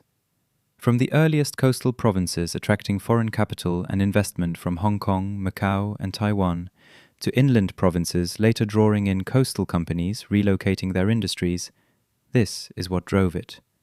It's all use what you have. But then you might ask, what about corruption? How does that get managed? In many emerging market countries, when government officials gain this kind of power and develop personal relationships with entrepreneurs, corruption tends to run rampant. But Yuen writes in the book that when political elites control market access, the emergence of an urban industrializing economy actually redirects their greed. For them, forming partnerships with a group of capitalists and working hand in hand with businesses is what ensures sustained economic growth in their jurisdiction. When the pie grows, the elites and their business partners all get a share. Everyone wins. Only a fool would squeeze businesses dry and drive them away. Because if you breed too much corruption, enterprises will just leave. And this echoes what Li Lu said: there's fierce competition among local governments. As an enterprise, you don't have to stay somewhere. Push too hard and we'll go somewhere else. The party's discipline inspection bodies obviously play a role here too. But beyond that, this is also a market competition mechanism. If you treat local governments as individual actors competing in a market, that competition will naturally check some of the corruption on its own. And just like we said about small-scale corruption, or what we might call original sin, in the early stages it can actually promote economic development. It's one of the important sources for getting a basic system off the ground. Professor Ang gives many more examples of this in the book, more than I have time to go through here. She argues this applies not just to China's reform era, but to medieval Europe and pre-Civil War America as well.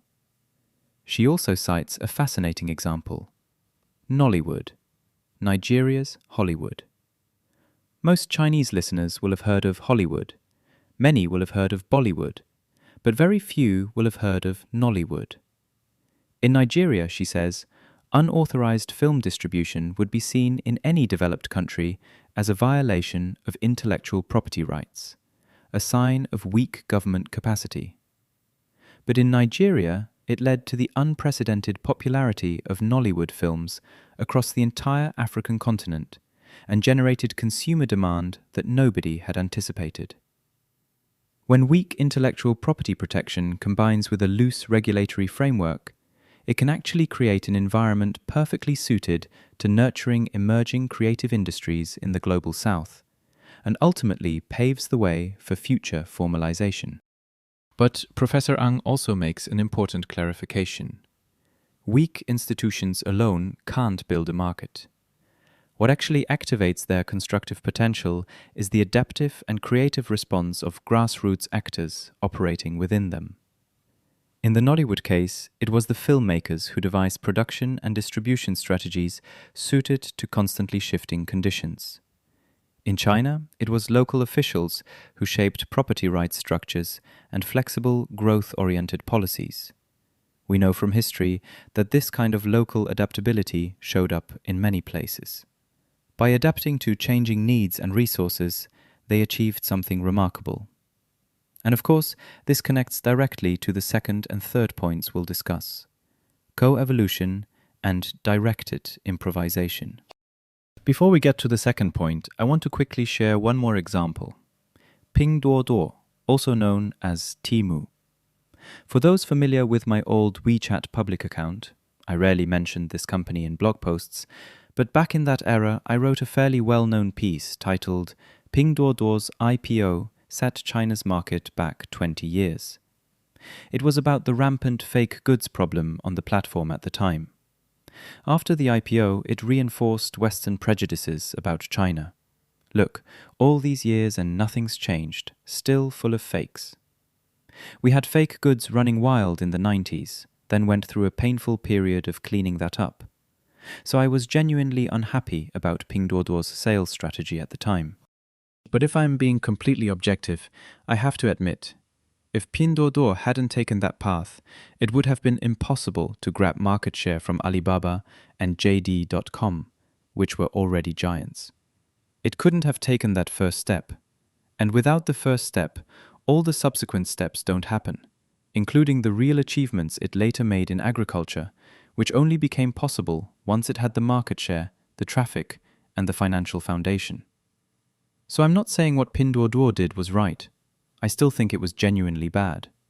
But if you step back and evaluate it purely as history, you'd say they used what they had, and there was a very real demand in China at that moment.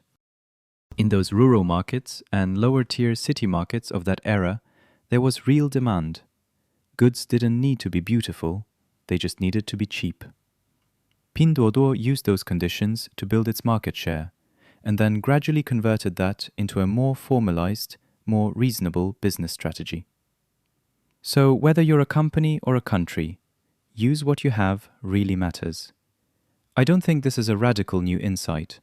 Most of us have some intuitive sense of it. But what Professor Eng has done is conduct extraordinary amounts of fieldwork and synthesize it into an articulate framework for how adaptive use of weak institutions drives development in high variability systems.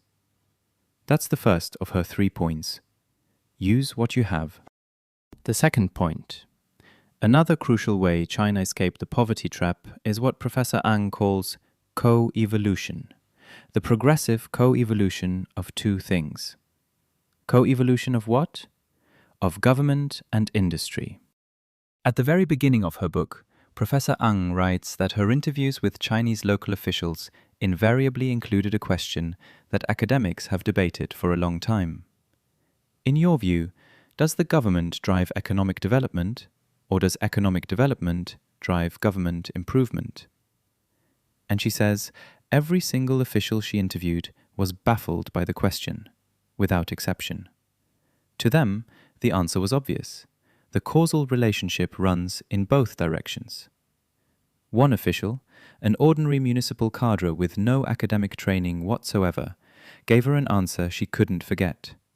He said, "I think the two are in an interactive relationship. If the economy isn't doing well, the government can't be efficient either. The ideal state you're describing, that's not how it works in practice. We change things as we go. We can't build everything first and then wait for businesses to come. People come first. They show us what's needed, and then the government adjusts. At the start, there are always irregular practices. There has to be a process. You can't expect government to regulate overnight. That's use what you have in a nutshell. But how do you actually implement gradual reform? Through what we Chinese know very well and what Professor Eng also discusses: policy experimentation. We started with the Shenzhen Special Economic Zone, then had pilot zones like the Shanghai Lingang Free Trade Zone, and going back even further, the rural household contracting system. All of them followed the same pattern: pilot first, then gradually roll out. That's how China's so-called gradual reform was carried out. But in this book, there's a metaphor I find absolutely fascinating, one Yuen heard directly from a local official. He said China's entire bureaucracy operates like a stack of honeycomb briquettes. I looked it up. The honeycomb briquette is actually a Chinese invention. When I was young, we still cooked with them at home. Then came the gas canister, and eventually natural gas piped in. But for younger listeners who may never have seen one, a honeycomb briquette is basically a coal cylinder with holes punched through it from top to bottom. Those holes allow air to flow through, which makes the coal burn more completely. It was a genuinely significant innovation for its era. Chinese households could burn coal more efficiently, using less of it, with better energy utilization and less pollution. The local official said, "It's very hard to reform a region or a unit by just changing it directly. You have to have airflow going up and down, like honeycomb briquettes. If the top has 10 holes and the bottom has 12 and they don't line up, there's no airflow. The holes have to align from top to bottom for the whole thing to breathe." What's the analogy getting at?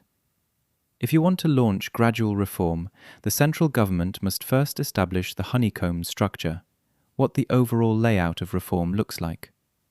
This explains why China so consistently relies on top-level documents to initiate things. Only once that structure is set can local governments receive their mandate. In other words, the National Reform Plan determines how many holes the briquette has and exactly where they're punched. Once that's settled, local officials can then conduct co-evolution within the scope of their authorization. But there's another crucial element in this process. The central government must tell local governments which holes are fixed, which ones absolutely must be punched through, and which ones can be adjusted. In any national policy plan, the center draws certain non-negotiable lines. Some policies must be implemented to the letter. No exceptions. Others that aren't explicitly specified can be implemented flexibly. This discretionary space is, I think, one of the most important things the Western world struggles to understand about how Chinese policy gets transmitted and implemented. Because nothing like it exists in the West. I actually talked about this in episode 39. What kind of policy package does the market actually buy into? China's policy transmission paths. The writing of official Chinese documents is an art form. The wording in any document released externally is not arbitrary or formulaic. It's not that you're just parsing empty party speak. There's real substance encoded in the word choices. Let me give an example from the book. It's a great illustration of how something starts as a local experiment, gradually expands, and eventually achieves nationwide policy alignment. Specifically, it's the evolution of official statements on private entrepreneurs. It's a fairly old story, but I think it's highly relevant today. The first key official statement by the Chinese government on private entrepreneurs came in 1987. At the 13th National Congress of the Communist Party of China, the central leadership announced it would continue to encourage the development of urban and rural cooperative economy, the individual economy, and the private economy. Then, in 1988, a year later, the State Council issued formal regulations placing private enterprises employing more than 8 workers under a regulatory framework. This was effectively an acknowledgement that these enterprises existed. Before that, even if you ran a private enterprise, you legally couldn't employ more than 8 people. Where does the number 8 come from? This is actually a fascinating origin story. It comes from a passage in Marx's Capital. Marx argued that if an individual laborer hires a small number of helpers during production, the labor is still fundamentally individual in nature, It's artisanal, self-employed, not capitalist. How do you define a capitalist? When you employ workers at a sufficient scale, the business owner's primary income no longer comes from their own labor, but from surplus value, a concept anyone who went through Chinese elementary or secondary school will recognize. Only at that point do you truly constitute an exploitative capitalist, participating in a capitalist employment relationship. So how did the 8-person threshold get derived from this? China's economic theorists of the time broadly concluded that, working from the logic of capital, hiring 8 or more people was enough to shift the business owner's primary activity from personal labor to managing and appropriating surplus value. So 8 became the theoretical red line separating self-employed individuals from private entrepreneurs, that is, capitalists. It's a remarkable window into how China's economic thinking worked in that era and how ideological constraints shaped the process of gradual political reform. Then, in November 1993, the Central Committee of the CCP issued its decision to establish a socialist market economy. As part of that, the leadership declared public ownership as the main body of the economy, with a private economy as a supplement. That word, supplement, is key. 4 years later, at the 15th Party Congress in 1997, private property rights were elevated to an important component of the economy. The state-owned sector stepped down from main body to pillar.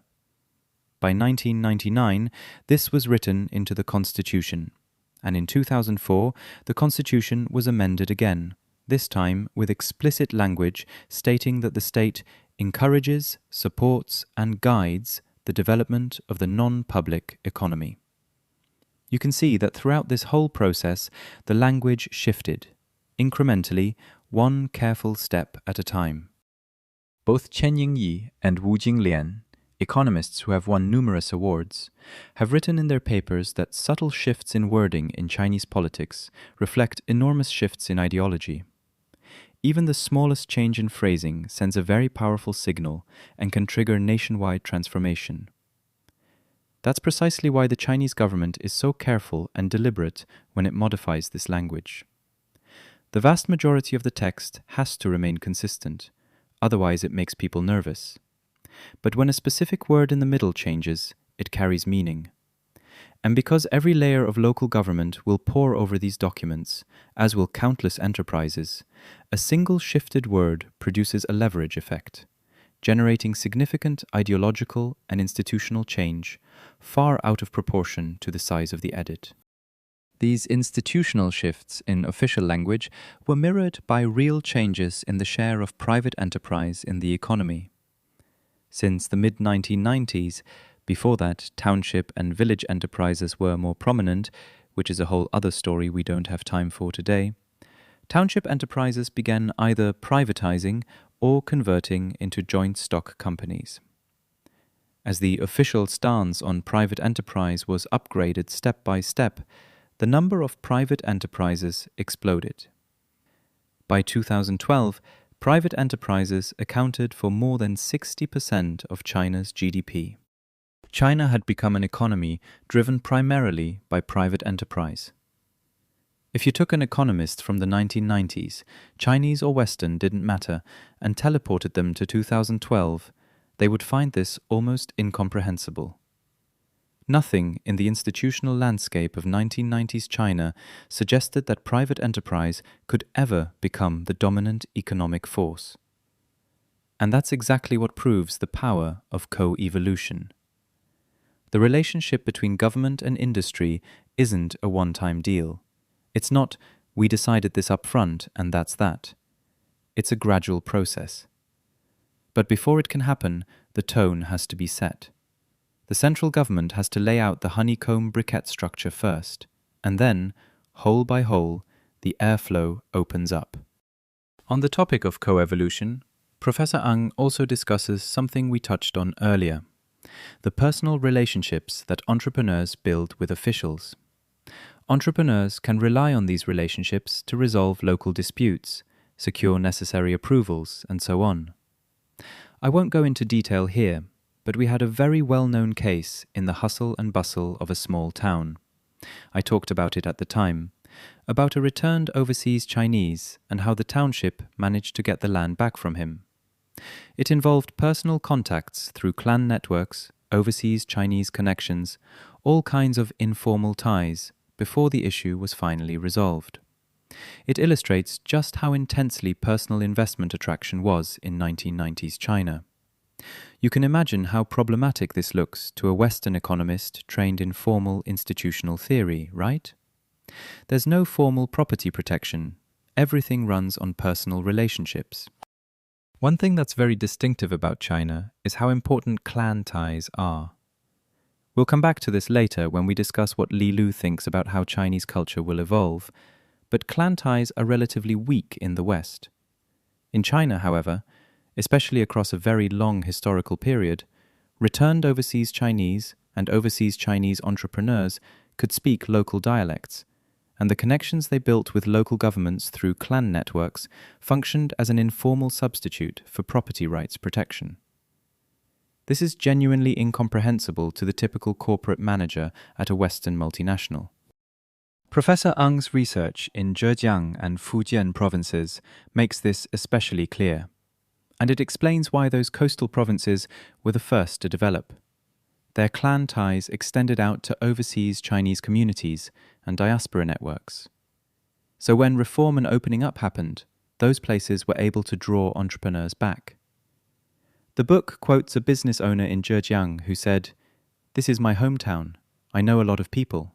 If I have any problem, I can find someone above or below to help.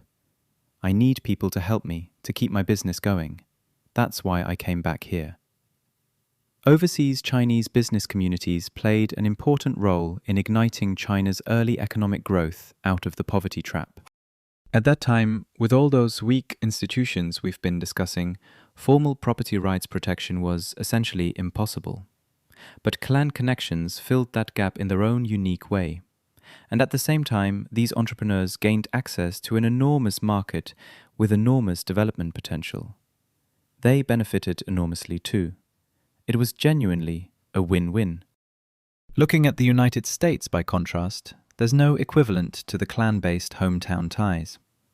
It's rare for an American entrepreneur to say, "I have to go back to the state or town where I was born to build my business."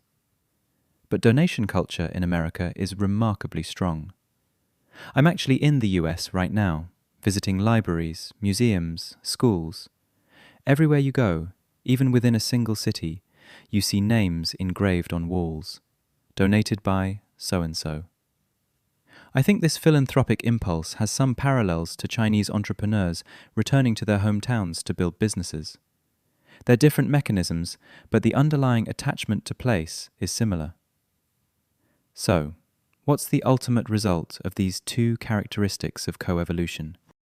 Yuen has several vivid case studies in her book, all under pseudonyms. She looks at one county in Fujian, one in Zhejiang, and one in Hubei. For Fujian, she notes that the county's development strategy looked nothing like the East Asian newly industrialized economies, Japan, South Korea, Singapore, where technocratic governments coordinated policy and picked winners, channeling state support to strategic industries. In this Fujian county, there was almost no sign of selective industrial planning whatsoever. Instead, the county magistrate's line was, "To promote economic growth, we welcome all investors." The city seemed content to chase quantity of growth with no real concern for quality or sustainability. But that, she notes, would soon change. So in the Fujian case, the first step was actually exploiting weak institutions, relying on pre-existing personal networks, trust, and a rush of investment-chasing behavior. Private relationships between the bureaucracy and businesses substituted for formal property rights protection, and that's how a market got built. But in the second step, those emerging markets triggered an institutional evolution, a move toward stronger institutions. Yes, you were growing, but the market was a mess. Entrepreneurs started demanding better administration, and leadership shifted its focus from quantity of growth to quality of growth. Then, in the third phase, stronger institutions take over the job of maintaining the market. That's when you see a more professional bureaucracy emerge.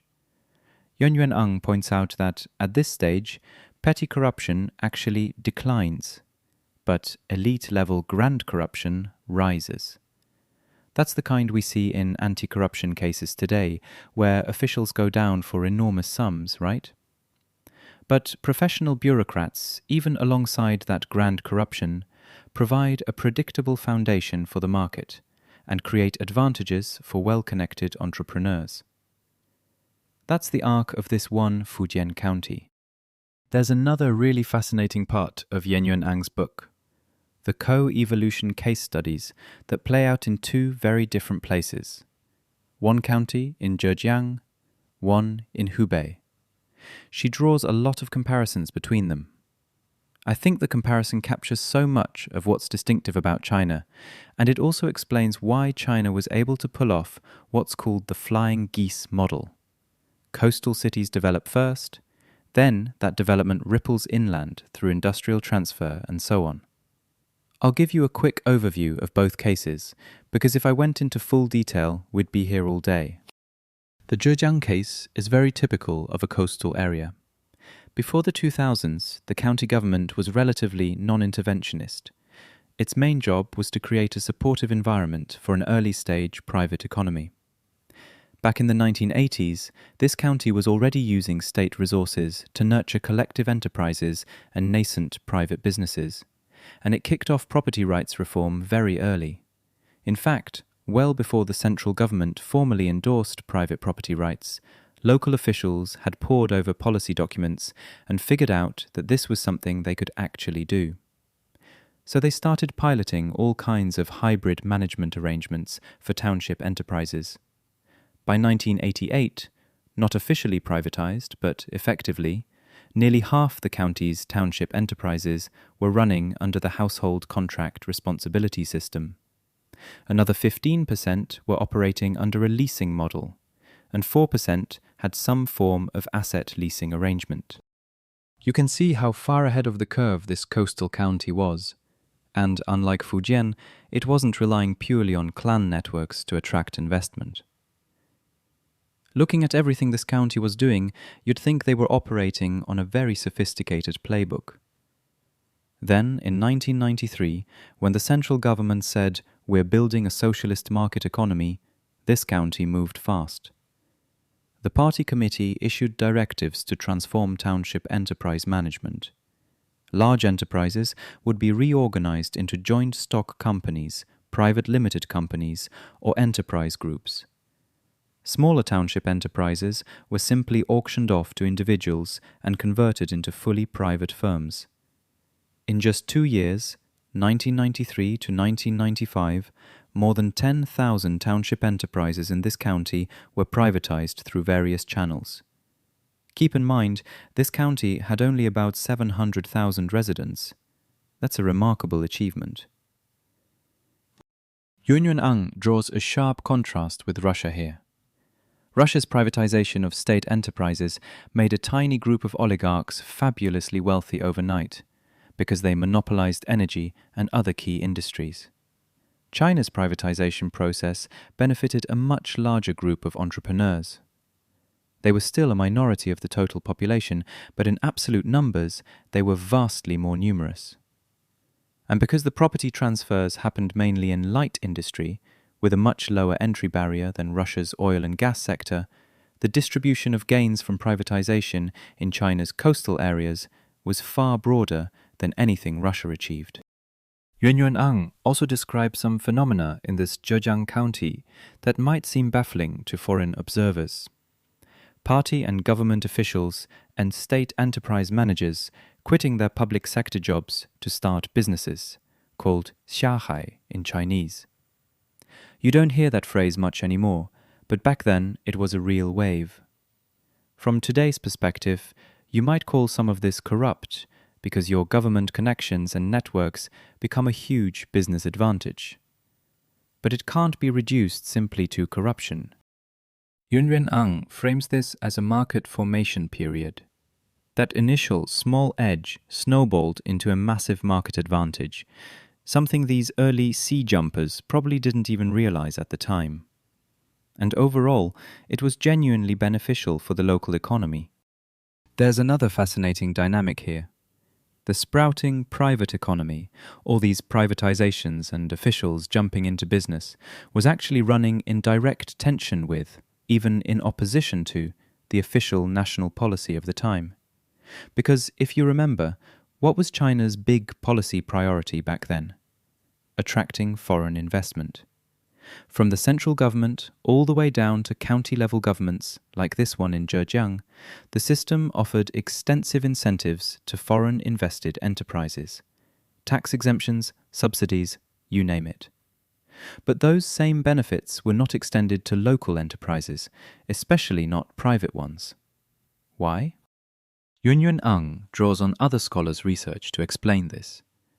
For Chinese officials at that time, encouraging foreign investment was actually more ideologically safe than encouraging domestic private enterprise. I find that fascinating. Foreigners are naturally capitalists. Everyone understood that.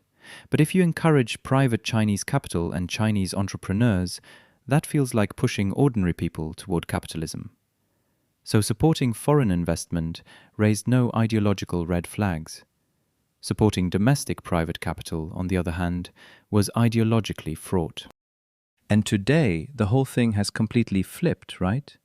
If you're out there trying to attract foreign investment, no matter how enthusiastically you talk about it, you're essentially seen as undermining China's own competitiveness. Supporting domestic capital, whether private or state-owned, is now the politically correct position. So don't listen to what they say, watch what they actually do. And what they do is shaped by deep ideological currents, the ideology of the moment. That's something you can trace through many details in Eng01's book. And this gave rise to what was called fake foreign capital. Many local entrepreneurs would disguise their money as foreign investment to qualify for the tax exemptions and subsidies. One private entrepreneur described how they'd convert their money to US dollars, ship a container to Japan, then have Japanese partners bring the money back in, and suddenly they qualify for foreign investment treatment. Everyone was doing it, through all sorts of schemes. And here's the thing, local government officials knew, and they looked the other way. This circles back to that weak institutions point. The implicit deal was, as long as you're growing and helping the local economy grow, I don't mind giving you preferential treatment. But you need to formally check the right boxes. So even if you became foreign capital on paper, you could still develop. In a roundabout way, this prevented private domestic capital from facing a truly hostile and unequal playing field against foreign firms. It leveled the starting line, at least to some degree. So for the Zhejiang County, Yuen-Yuan's summary is this. Before and during the establishment of the private economy, the county government's main role was clarifying property rights, guiding the transfer of assets from government hands into enterprise hands. Once private enterprise took off, the demand for economic restructuring and commercial zoning grew, and the government shifted to a much more interventionist role, imposing top-down planning. That's when you'd see new district designations, enterprises required to relocate to specific zones, that sort of thing. You can see this is itself a co-evolution process, things evolving step by step. Now, the Hubei case is even more interesting. Professor Eng01 puts it this way. If Zhejiang's co-evolution story is a film playing in fast forward, then Hubei's county spent the first 25 years of reform on pause. The first real signal of a growth surge there didn't come until around 2005. Why 2005? Because after 2005, the coastal economy began migrating inland. Taking over those industries created enormous opportunities, and that's what drove the rapid growth that followed. Why were Hubei's first 25 reform years essentially on pause? Professor Yuen did extensive interviews and research on this. She found that coastal leaders were simply much bolder when they launched reforms. Even when they hit political resistance, they pushed through. Part of the reason was that coastal areas had vastly greater market potential, so the payoff from risk-taking was enormous. If a local leader successfully built a private economy or a thriving commercial district, it generated huge returns for the county, the government, and the official personally. That brings us back to what we talked about at the very beginning regarding modernization. In a free market, you have to harness human nature. If doing something generates real personal benefit, people will pursue it aggressively. But inland, before 2005, your market was small and your environment was conservative. Restructuring an enterprise inland might take 3 to 5 years before you see any results. On the coast, you could turn things around in a year or two. That's a much more compelling incentive. So it makes sense that inland leaders were more conservative. Why did industrial transfer start happening around 2005? Professor Yuen sees it as the long-term accumulation of gradual shifts in the national market and policy environment. The first factor was the Rise of Central China initiative, which appeared in the State Council's 2004 Government Work Report and was elevated to the Politburo's agenda in 2006. Why only in 2004 to 2005 and not back in the 1980s or 90s? The answer is simple. The central government couldn't afford it. When Deng Xiaoping approved Guangdong's special economic zones in 1979, he was very explicit about it. The central government has no money. I can give you some policies, go figure it out yourselves, blaze your own trail. This brings us back to that core idea, use what you have. In the 1980s and 90s, coastal provinces could only get policy autonomy from the centre. No money. But for counties like those in Zhejiang and Fujian, autonomy was enough. That alone was sufficient to unlock the enormous potential of those areas. Then, after the coast got rich, the 1994 tax-sharing reform allowed the centre to re-centralise revenues. Once the central government had money, it could redistribute to inland regions and fund large-scale infrastructure investment. One of the big problems for inland areas was transportation. Not enough high-speed rail, highways, airports, and they had no money to build any of it. Starting around 2005, the central government began providing massive transfer payments. This is another perfect example of use what you have. Early on, I can only give you policy, and policy works best for coastal areas. Later, when I have money, what's most effective? Giving it to inland areas. That's a crucial part of why Hubei's case started taking off in 2005.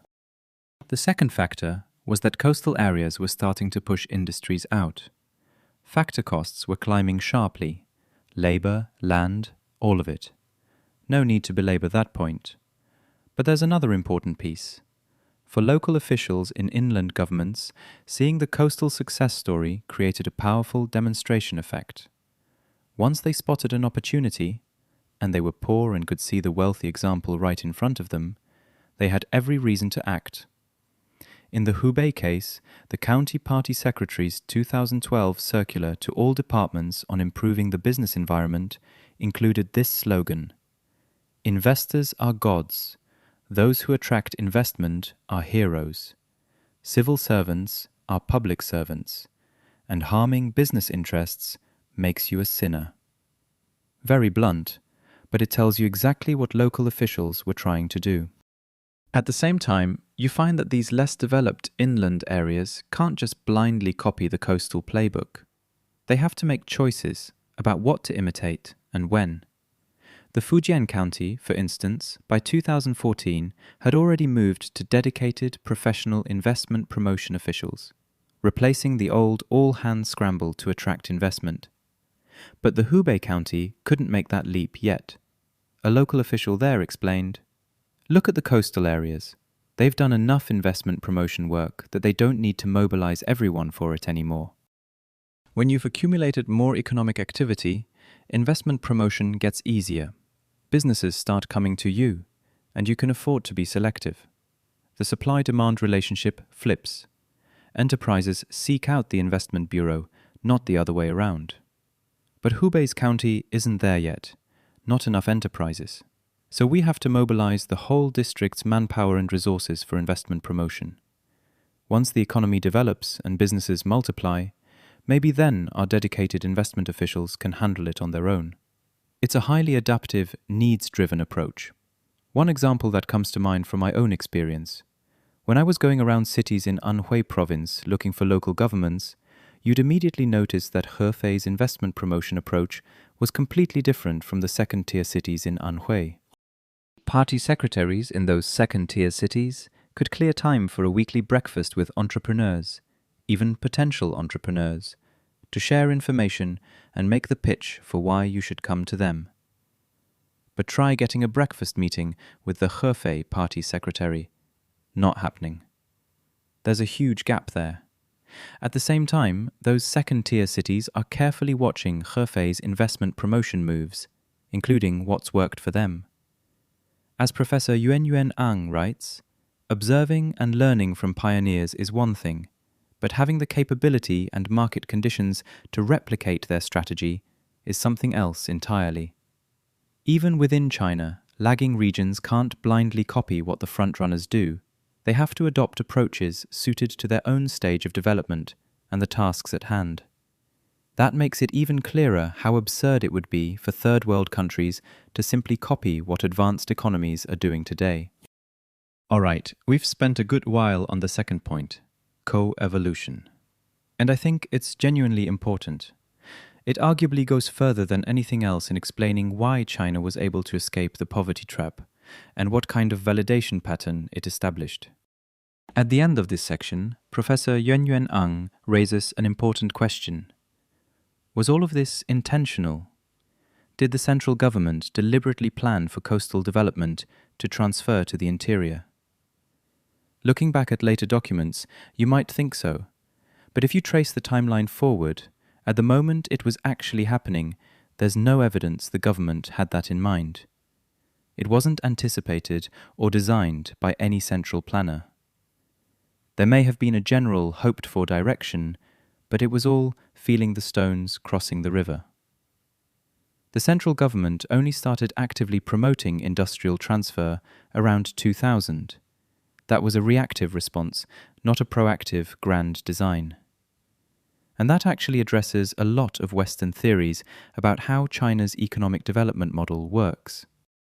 Even Li Lu writes in his book that the central government planned the sequence, coast first, then inland catching up. But in reality, this path was pieced together gradually through the whole process of economic development within a variability system. It was achieved in the end through co-evolution, not central design. Now, on to the third point. Professor Yuen introduces another new concept, directed improvisation. She argues that the third and most critical reason China escaped the poverty trap is its ability to cultivate adaptability, building the co-evolutionary foundation between institutions and the economy, and ultimately producing the effect she calls directed improvisation. These are somewhat unfamiliar terms, I admit, but they remind me of Shulei, a very compelling podcast host who often talks about anti-fragility and complex adaptive systems. I think the concepts are closely related. Yuen argument, as I understand it, is that all layered governments need to adapt to their current stage of economic development, then formulate institutions accordingly, including evolving those institutions over time. If you had to distill the key elements of this adaptive approach into one concise principle, it would be guided, directed improvisation. Directed improvisation. It's not a term I'd come across before. What does it mean exactly? It's the central reformers guiding local government implementers to improvise. The central government doesn't specify exactly what local officials must do in every case, but it does provide guidance and grants authority. At the same time, it defines the boundaries within which local improvisation can happen. It designs the structure, clearly defines success metrics, and rewards officials accordingly. Think of the honeycomb briquette metaphor we mentioned earlier. The structure is set, but within it, a lot can vary. And the center also encourages mutually beneficial exchange between regions at very different levels of development. Take coastal and inland areas. In the early phase, inland areas supplied abundant and cheap resources to the coast. Later, the flow reversed. Industries transferred from coast to inland. Within the parameters set by the center, local governments improvise countless solutions to their own unique, constantly shifting problems, adapting to local conditions and the demands of the moment. This seemingly contradictory mix of top-down guidance and bottom-up improvisation is what lays the foundation for the co-evolutionary process of transformation. It sounds like a complete mess, I know. Eng01 has a really good metaphor for directed improvisation in her book. I want to share it with you. The idea of local government operating as a franchise. Li Lu's book describes something similar as corporate-style local government. But I think Eng01's franchise framing is actually clearer and more precise. Let me first explain what a franchise-style business is. The first company that probably pops into your head when you hear franchise, I'm not sure which one, but the most famous example is McDonald's. McDonald's licenses its brand name and business model to entrepreneurs who want to join the partnership. Those entrepreneurs then have a strong incentive. They get to share in the store's profits. The combination of that relationship and that incentive mechanism is the franchise model. The franchise's main strength is adaptability, which is exactly what we've been emphasizing. To operate in a system of variability, you need strong adaptability. Wherever you go in the world, you can recognize McDonald's. The brand identity is consistent. But the menu varies by local tastes, and so do the sourcing, operations, and marketing. Because local franchisees are running the show, so localization naturally follows. China's own domestic brands are increasingly successful with this model too. Miche is the classic example in bubble tea, and plenty of Chinese fast food chains are running on franchise models as well. As I said, franchising's biggest strength is its adaptability to diverse local environments. The same principle applies to China's economic development. The government's challenge is this. The center may have a unified national reform framework, the honeycomb briquette structure, but local conditions vary enormously. The way to strike a balance is to turn local governments into franchisees. But Eng01 also cautions, just having the outward appearance of a franchise isn't enough to guarantee success.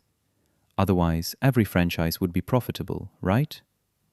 What matters most isn't the structural hardware of the franchise, it's the management practices that develop within it. Only by genuinely leveraging those franchise advantages can the whole system actually work.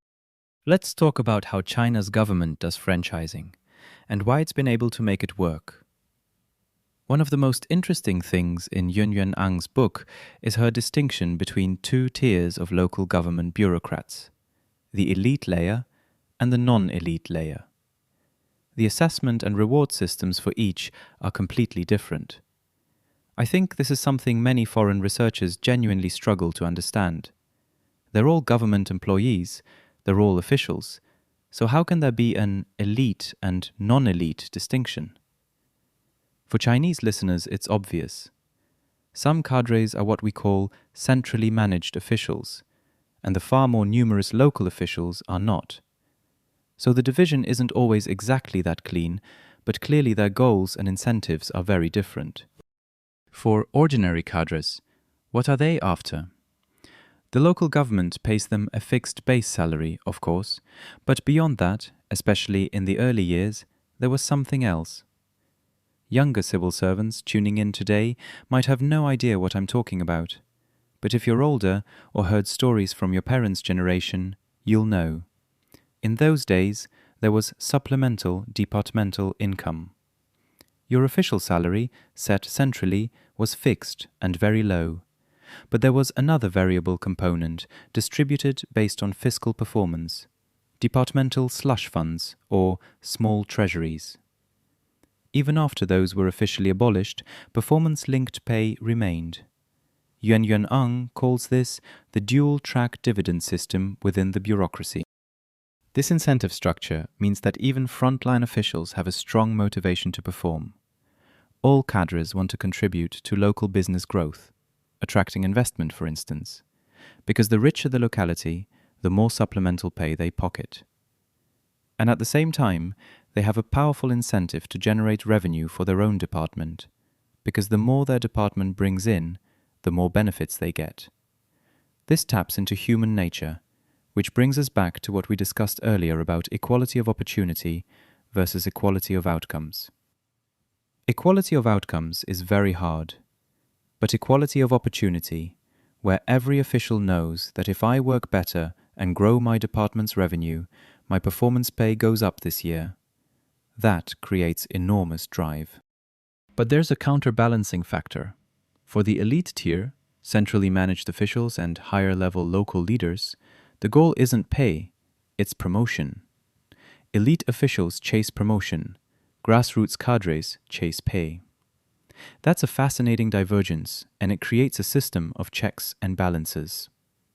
After studying the entire government official system, Professor Yuen found that at the time of her research, roughly 500,000 local leaders were evaluated against clearly specified, quantifiable economic targets, assessed like CEOs. The remaining approximately 49 million grassroots cadres were incentivized through pay rather than promotion, paid like company employees, using a form of profit sharing. Even when their official salary was fixed, they could receive a share of the revenue earned by local governments and departments through supplemental allowances. That's what motivates them to engage with the specific, constantly changing problems of their localities. Within the center's guidelines, localities invent countless specific solutions, and that's what ignites the co-evolutionary process of development. You can see this even more clearly in the hustle and bustle of a small town. In the process, places like Zhejiang and Fujian, with their economic and institutional head starts, moved faster and earlier. Hubei fell behind. But Hubei could look at the coastal provinces and see a model to follow. Their transformation trajectories were different, but they interpenetrated each other and ultimately produced what Yuen calls directed improvisation and co-evolution. Running governments like franchises has upsides and downsides. Professor Yuen is candid about both. The upside, it creates an organizational culture that's almost obsessively focused on making money. The downside, it breeds corruption and it generates real public frustration with a bureaucracy. As China gets richer, citizens expect more from government than just economic results. That puts the bureaucracy under serious pressure to transform from a profit-driven organization into a service-oriented one. We'll get into that in Part 3. So let me summarize Part 2. Yuen argues that existing theories can't account for three distinctive patterns in China's escape from the poverty trap. First, the changes were sweeping. China's reforms were gradual. Everyone knows that, with almost no sudden U-turns, and yet they ultimately produced violent economic transformation and bureaucratic restructuring across the entire country. That's actually very hard to explain. Second, the methods were bold. To achieve their goals, government actors showed no hesitation about using extreme and unorthodox means. Why? Third, local outcomes were highly unequal. Coastal areas like Shanghai and Shenzhen, and counties in Fujian and Zhejiang got there first. They built markets and modernized governance well ahead of other regions. That combination of national success alongside stark regional inequality is something you don't see in other East Asian economies, or even large countries like the United States. Why did it work out this way? Well, it comes down to those three things we've been talking about. First, use what you have. Second, government and enterprises must go through a co-evolution process together. Third, the government as a whole can operate like a franchise system, distributing rights and profit sharing in ways that give local governments at every level the incentive and the room to innovate. Professor Yuen ends the book with this. The inspiring signal from China's story is that even if fate deals you a bad hand, it's still possible to shape the conditions that allow you to respond adaptively to challenges that keep changing. She draws a few lessons, and I want to quickly share them with you. The first is to constrain the boundaries of experimentation and flexibility. As we discussed, the Chinese government makes heavy use of policy experimentation. But Professor Yuen argues that effective experimentation must be bounded. Completely unconstrained experimentation leads to chaos, not adaptability. With the Chinese government, the central government's directives may look vague on the surface, but there are always firm bottom lines embedded within them. Land quotas, for instance, or agricultural red lines. Those commands are completely unambiguous. And when the centre wants to give affirmative support to specific actions, like privatization, the example we discussed earlier, those signals are also clear. So the combination of vague and explicit commands tells local officials exactly which lines they can't cross, how far they can experiment, and when they can boldly move forward. I've actually seen this in my own work. Financial regulation often operates the same way. You get policy documents, but you also get what they call window guidance. What can actually be done within that space, that's something you have to study carefully, drawing on international experience and observing what your peers are doing. But what's absolutely off-limits? The authorities will almost certainly spell that out for you. So what you can do is push as far as you can within the permitted zone. Now, this is a feature of the financial innovation cycle, but in the current financial regulatory cycle, it's flipped. Do too much, and you'll likely get window guidance, feedback pushing you in the opposite direction. That's a separate issue. The bottom line is, there are real limits to this experimental flexibility. It's not a free-for-all. The second point is to stimulate incremental reform across multiple interrelated domains simultaneously. China often gets criticized for the small pace of its reforms. Everyone's doing gradual reform, right? But one of China's key successes over the past 40 years is that it pursued gradual reform in many areas at the same time: industry, finance, society. When all these domains are reforming in parallel, the cumulative effect is much more likely to produce the kind of systemic transformation we've seen in China. Now, one current problem is that financial reform has stalled quite badly. That's obviously a serious issue.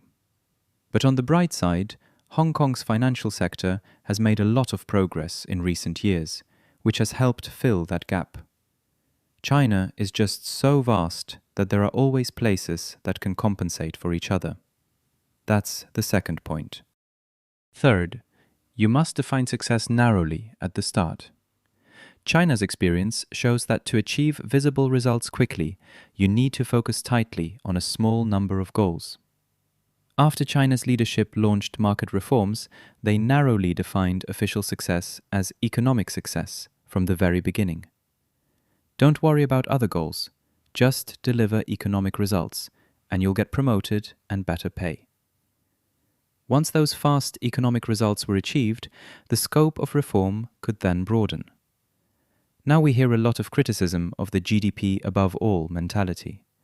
But as we'll discuss in part 3, this is actually a really hard problem for officials. Once your target is no longer narrowly defined, you suddenly don't know what success even looks like anymore. The fourth point is to make everyone a stakeholder in the development process. Professor Yuen points out that what makes China unique is that everyone in government, down to ordinary grassroots officials and even school teachers, has a personal stake in development outcomes. Their individual income is tied to the fiscal performance of their locality and employer, which, taken on its own, would normally just mean corruption. But here's the key. Because you also have the elite layer we mentioned, the centrally managed cadres, who are not chasing that kind of local rent, they provide a strong counterbalancing constraint. I think this dynamic was very visible during the period when Professor Eng was doing her research. In the past few years, though, it's become considerably less clear. This is actually very intuitive if you think about it in corporate terms. It's equity incentives, right? But the problem with equity incentives is that if you're a publicly listed company, stock price swings cause emotional swings in your employees. Google employees might be feeling great right now, while OpenAI employees, not listed but everyone knows they've had some turbulence, might be in low spirits. That's the downside of tying everyone's wealth directly to the development process. Huawei flips this around. They're not listed, so employees don't see the raw fluctuation in their equity value. You just get a dividend every year. That approach may actually be better. And we've seen local government compensation in China also moving in this direction. Individual income is no longer so tightly pegged to local economic performance. There are many reasons for that shift, but I think it's deeply connected to the stage of development you're in. Fifth, let some get rich first, but pair the rich with the poor. Many people outside China only heard the first half. Let some get rich first. They missed the part where China paired rich and poor regions together. The coastal pioneers who got rich first developed larger markets and stronger institutions, and then systematically connected those engines to the relatively poorer inland areas. After all, how did the coastal regions get rich? Through cheap labor supplied by the inland provinces, Sichuan, Hubei, Anhui, along with low-cost raw materials. That's what allowed the coast to manufacture and export to the world. Later, the coastal regions transferred those industries inland and moved up to higher rungs of the global value chain, essentially replicating the flying geese model within China itself. The rich-poor pairing mechanism was critical to making all of this work. I understand this, and after coming to the United States, it became even clearer to me why Americans find this so hard to grasp. The relationship between American states is completely different. They're far more independent, and they simply wouldn't accept the federal government pairing them up with other states like that. So it's genuinely hard for Americans to understand why China's coastal provinces and inland regions would have this kind of seemingly unusual but symbiotic relationship. So those are the 5 lessons. To wrap it up, Professor Yuen writes at the end of the book that she compared and analyzed the co-evolution paths of different contexts and identified a path that seems obvious in hindsight. To escape the vicious cycle of poverty and weak state capacity, you must creatively use whatever means are available. And the reason we missed this solution is that the standard binary labels, weak versus strong, good versus bad, blind us to the hidden potential of institutions that are non-modern, informal, non-rule of law, non-democratic. Professor Eng is speaking here as someone she sees as representative of Western economists and political scientists, people with deeply ingrained assumptions that the norms of developed Western countries are universally optimal. That leads them to see any deviation from those norms as fragile. The result is that when we look at developing country institutions, we know what they're not, but not what they are. Why did this book hit so many bestseller lists the year after it came out? I think it gave Westerners a genuinely different mental model, a new lens for understanding China's economic success. But I'm sad to say that in recent years, that voice seems to have grown very faint again. We'll come back to Professor Yuen Eng's framework when we get to part 3.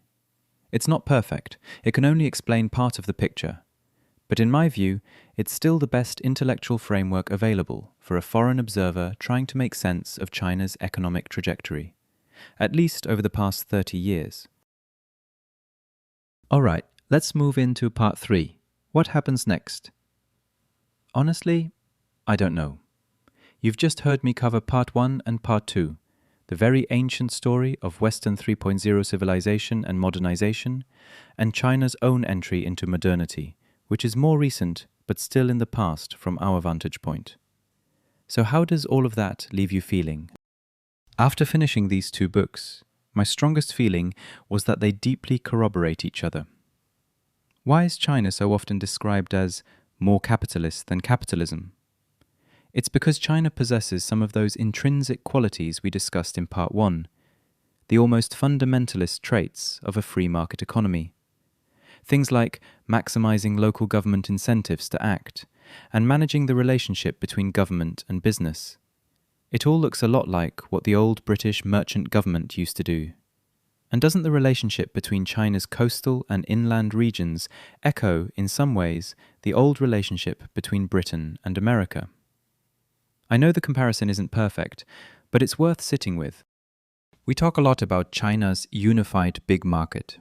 But within that unified market, the regional variation in development has been enormous, and it actually looks very similar to what happened when the West's free market economy was just taking shape.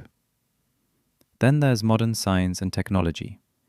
When you look at China's achievements in science and tech in recent years, doesn't it remind you of that earlier era, the moment when 3.0 civilization was just being born? Back then, the demand for maritime trade and commercial development gave birth to so many new fields worth studying. For contemporary China, why have we made such dramatic progress in high-speed rail, transportation, and new energy? It may be inextricably linked to the fact that these are precisely the fields most needed for China's economic development and market expansion at this moment in history.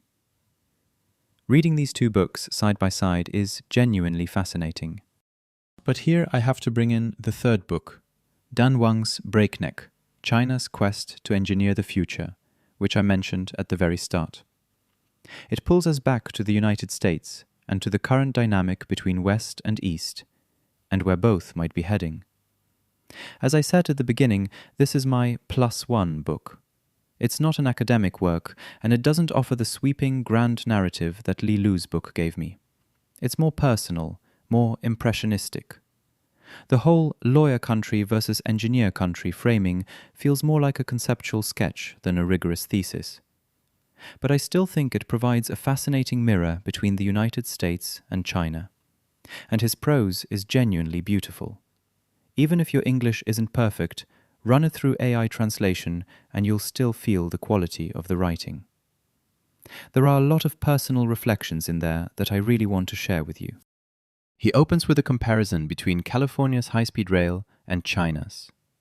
In 2008, California voters approved a ballot measure to fund a high-speed rail line from San Francisco to Los Angeles. That same year, China broke ground on the Beijing-Shanghai high-speed railway. The two lines are remarkably comparable. Both launched in the same year, and both were designed to cover roughly 800 miles, or about 1,200 kilometers.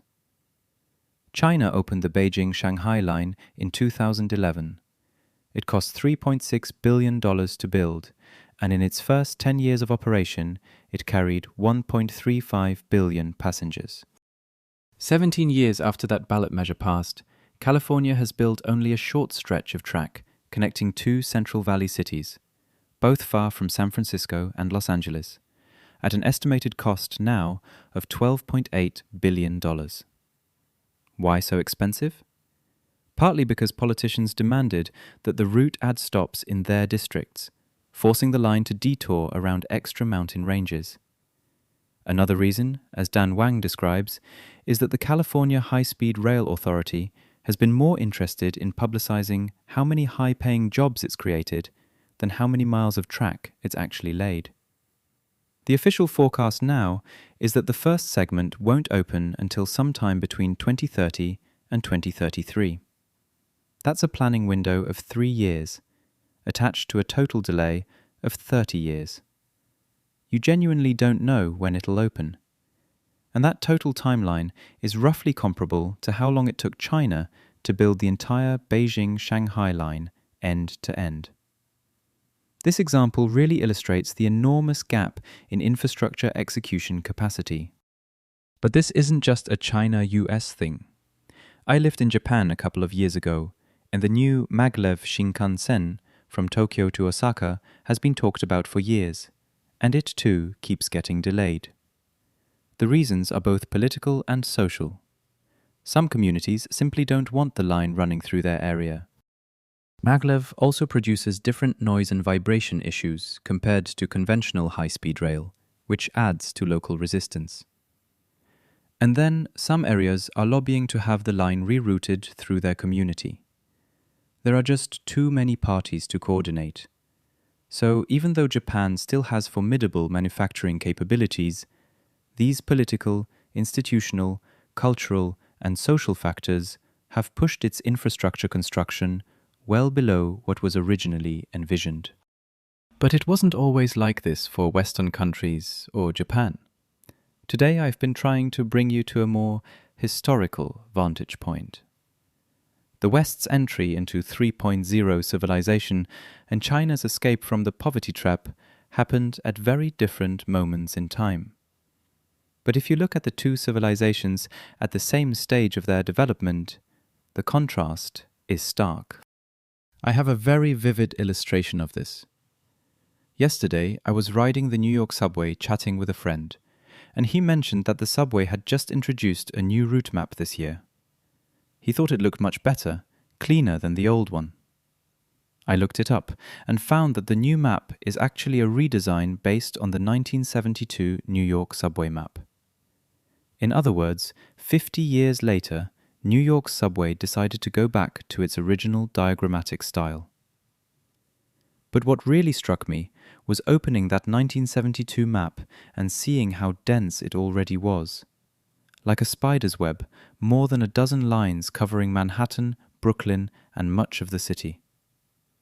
In 1972, China didn't even have a subway worth mentioning.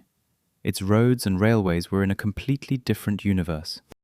Breakneck points out that there was a time when the United States had the full strength of an engineering superpower, building magnificent infrastructure across the country, long stretches of railway, grand bridges, beautiful cities, fearsome weapons of war, and a moon landing program. George Washington, as a general, was the first of many national security leaders to understand the value of building things.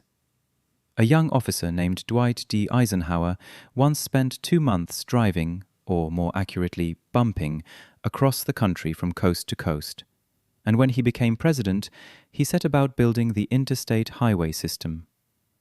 In the 19th century, as America's population surged and its economy roared, the political elite was unified in believing that this vast territory needed canals, railroads, and highways. Today's China, Dan Wang argues, looks a lot like America a century ago, a country still proving its superpower status. I also want to reference The Newsroom, TV series from HBO, in Season 1, the opening speech in the very first episode, where the main character delivers a monologue that genuinely moved a lot of Americans at the time. It moved me too. It's about why Americans can no longer honestly call their country the greatest in the world, and how great it once was. The whole speech is brilliant. I'll put a translated version in the show notes, or you can find a subtitled version on any video platform. Why am I spending so much time on this? Because I want to say something to the younger generation, to those who've come to the US or Europe and seen how bad the infrastructure is and feel smug about it. Every country has had its moment of explosive manufacturing power. The more important question is, why did they lose it? Why has their infrastructure fallen to this state? After the 1960s, America's construction boom began to cool. Breakneck describes the whole arc. By the 1960s, parts of the United States had become genuinely frightening places. Oil platforms were dumping crude into the ocean. Foul smog blanketed cities. Factories were leaking so many chemicals that rivers literally caught fire. Urban planners were bulldozing highways through residential neighborhoods, and legal discrimination was segregating people by race and stripping them of their right to vote. The public grew increasingly disgusted with the idea of blindly deferring to American technocrats and engineers. The urban planners uprooting entire communities, the defense officials prosecuting the Vietnam War, the industry regulators in bed with corporations. So who stepped in? The lawyers. In Dan Wang's description, the lawyer society is built on democracy, pluralism, veto power, and related elements. But it goes further. It also includes a deep commitment to proceduralism and the protection of wealth. It's really a continuation of the Atlantic economic system, the free market framework we discussed in the earliest part of this episode. Put simply, in the long stretch after the 1960s, America's stagnation in infrastructure and its declining manufacturing capacity were largely the result of its own choices. It needed lawyers to address real problems, environmental destruction, social inequality, and so on. But the inevitable consequence was that large-scale projects could no longer move quickly, and their costs ballooned enormously. Taking this one step further, this disconnect actually deepens Americans' blind spot when it comes to China. If you've never felt excited about major construction projects, if you can't feel the benefit of material improvement in your own life, then you simply can't understand how that kind of progress generates pride and satisfaction. Dan Wang writes that China's transformation has brought running water and flush toilets, public transit and highways, beautiful parks and modern shopping malls to hundreds of millions of people, and many of us can still remember living without those things not long ago. That trajectory matters enormously. Any Chinese person understands this instinctively. You step outside China and the pride wells up naturally. For most Americans, that feeling is simply not accessible. So what's the state of America today? How far has this lawyering of society gone? Dan Wang writes that it's reached an outrageous degree. The US has 400 lawyers per 100,000 people, 3 times the European average. And because lawyers are everywhere, proceduralism has seeped into every sector, including universities and corporations. People who work in these institutions have watched process become an end in itself, obsessed with procedural logic while losing sight of outcomes. You'll remember that Li Lu drew the distinction between equality of outcomes and equality of opportunity. Because achieving equality of outcomes is so difficult, the focus shifted to equality of opportunity. And lawyers are the ones who manufacture that through procedural fairness. Lawyers in America today serve one very important function. They make the promise of equal opportunity feel achievable. That promise was originally supposed to be delivered by the free market itself. But once the free market ran into its limits and generated real problems, it became the lawyer's job to deliver equal opportunity through procedural justice. Dan Wang argues that while the lawyer society did correct many of the past's real problems, environmental destruction, social injustice, it also gave rise to 2 pathological tendencies. The first is process taking precedence over outcomes. As I just described, in US government and society, the instinct is to create new rules and new committees rather than engage in hard thinking about strategy and goals. Engineers design bridges, lawyers design procedures.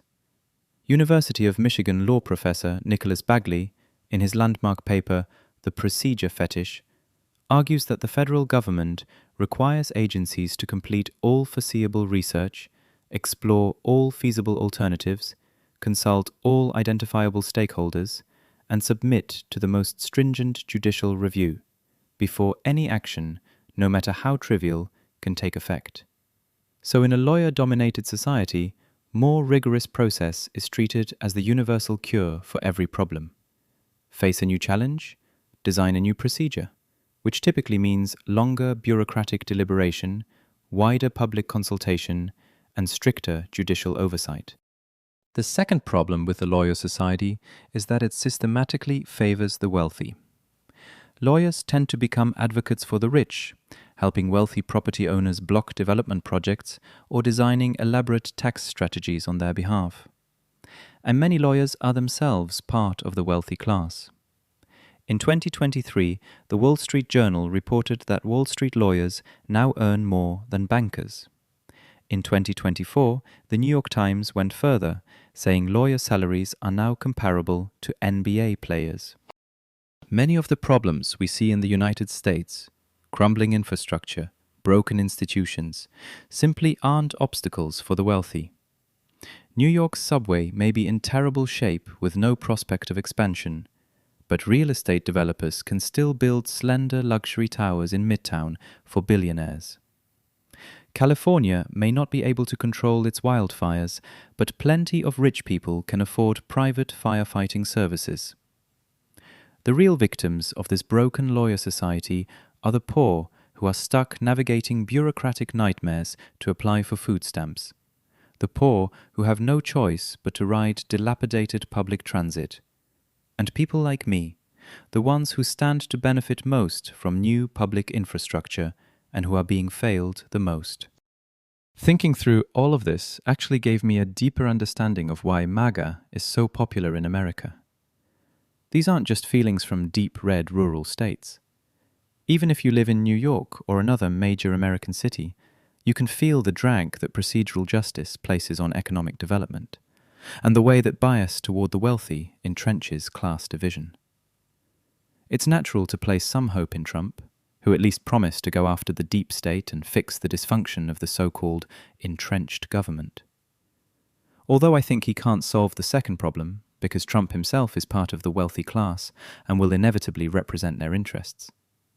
On that front, J.D. Vance might actually do better, but that's a tangent.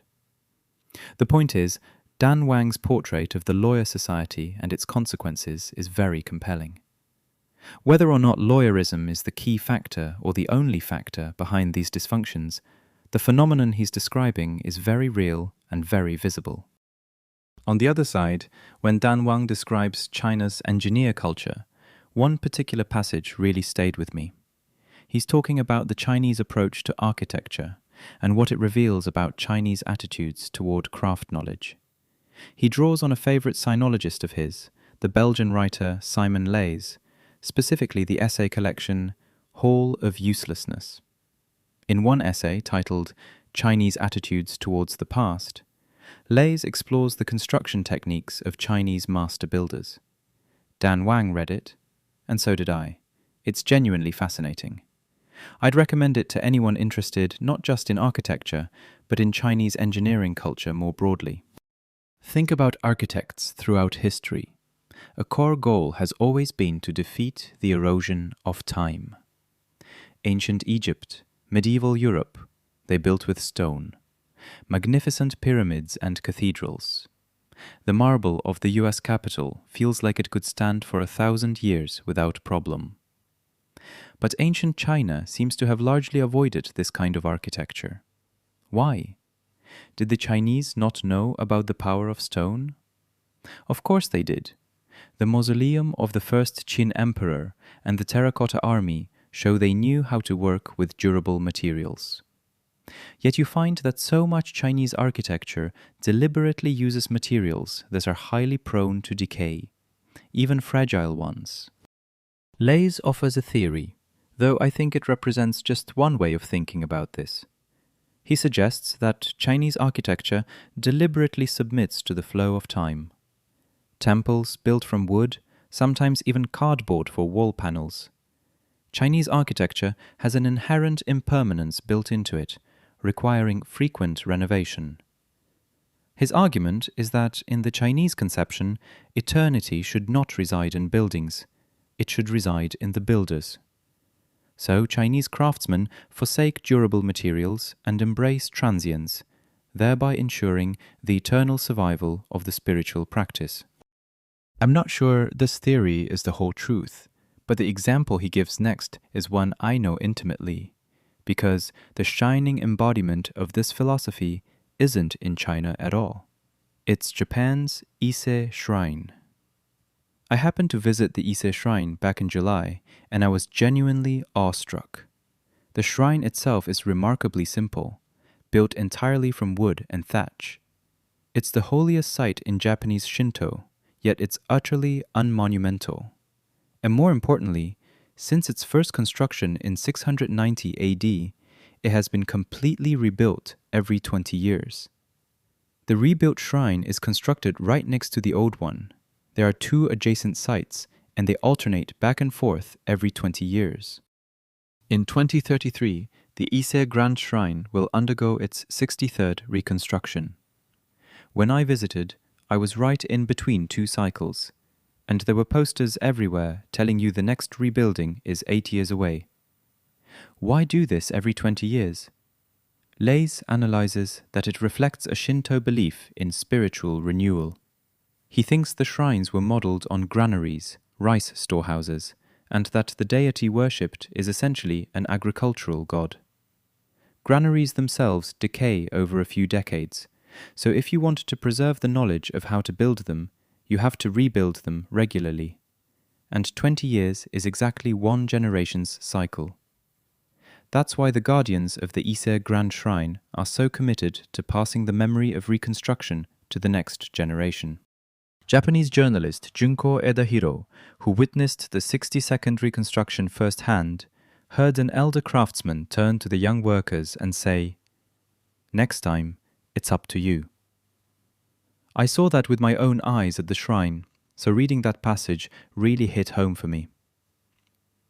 The reflection Dan Wang draws from this essay is very much a Western person's perspective.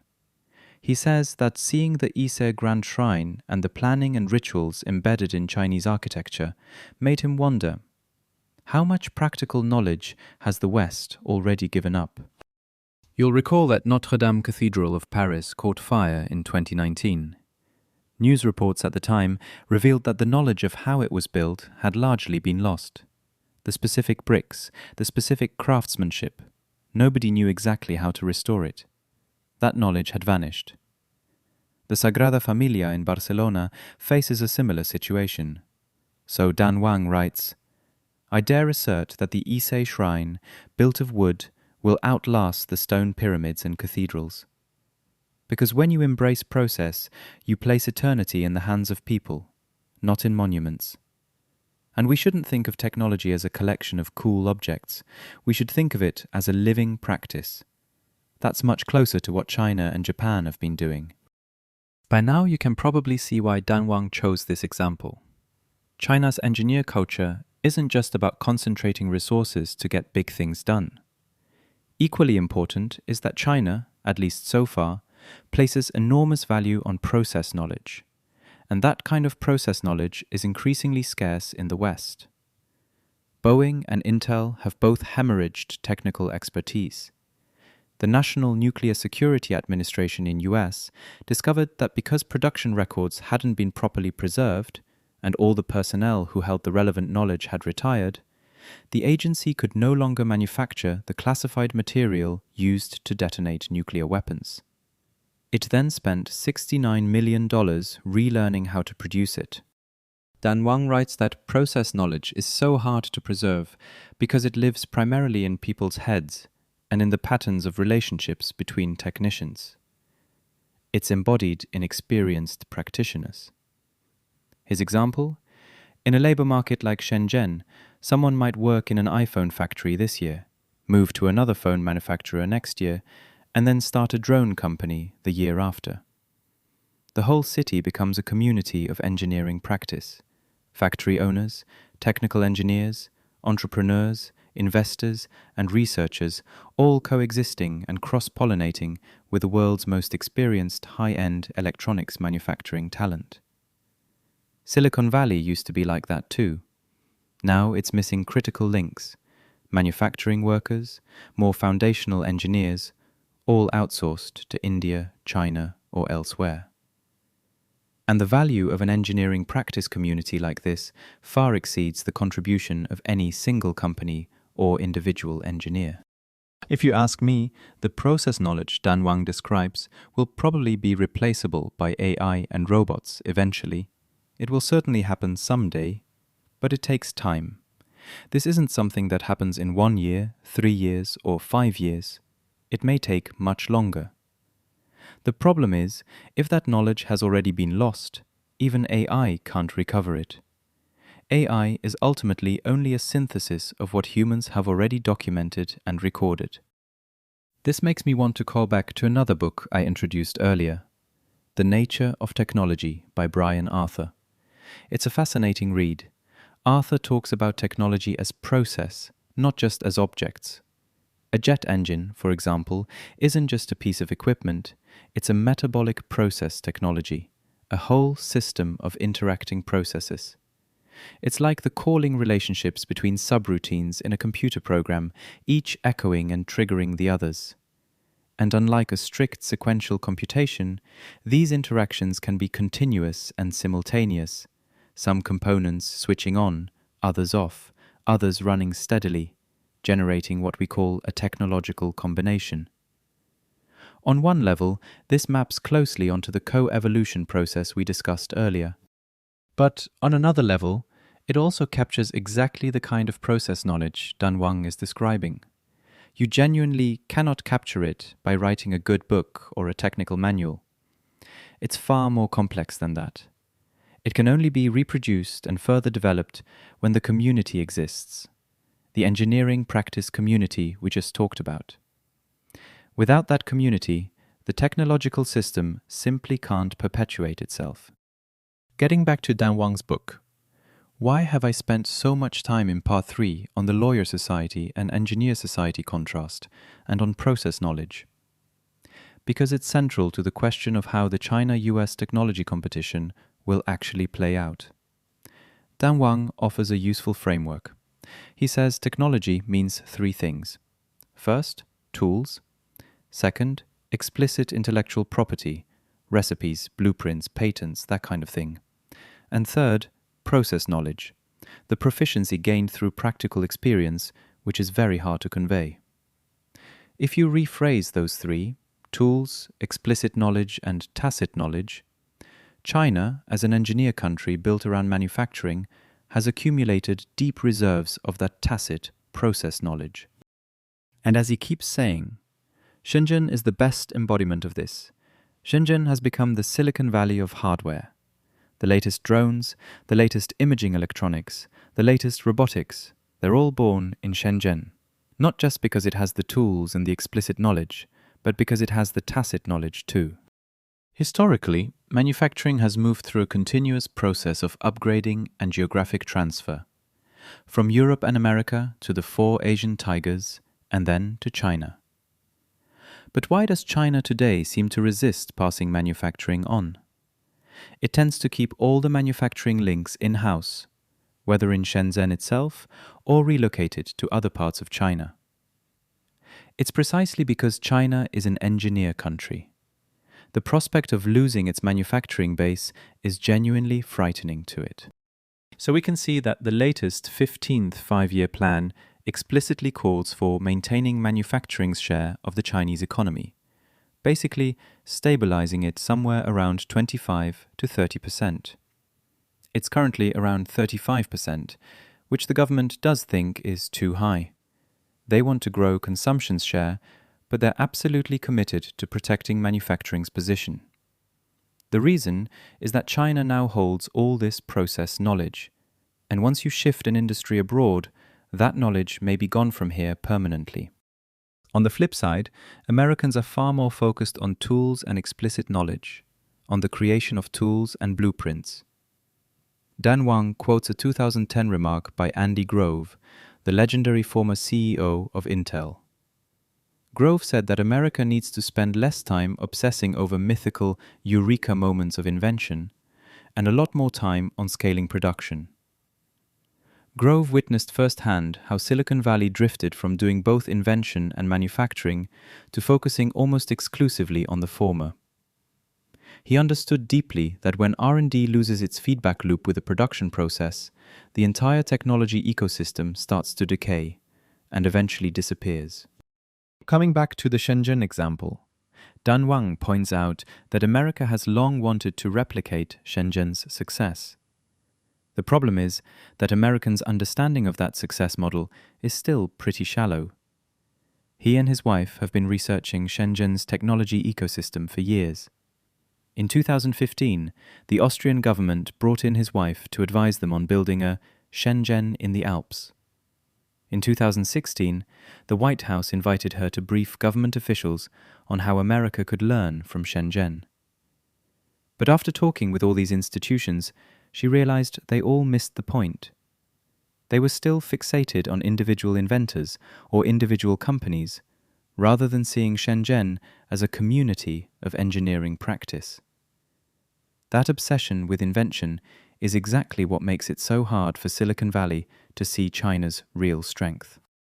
Dan Wang argues that viewing technology as a combination of talent and process knowledge isn't just more accurate, it also gives America the agency to reclaim the technologies it has created. But he's clearly pretty pessimistic about that actually happening. In a lawyer society, it's very hard to walk that path back. And for China, this is so foundational that it has no intention of offshoring it. So when it comes to the US-China technology competition, Dan Wang's view is clear. China will have the upper hand for a long time to come. I don't necessarily think all of Dan Wang's conclusions are right, but there are points along the way that are genuinely worth thinking about.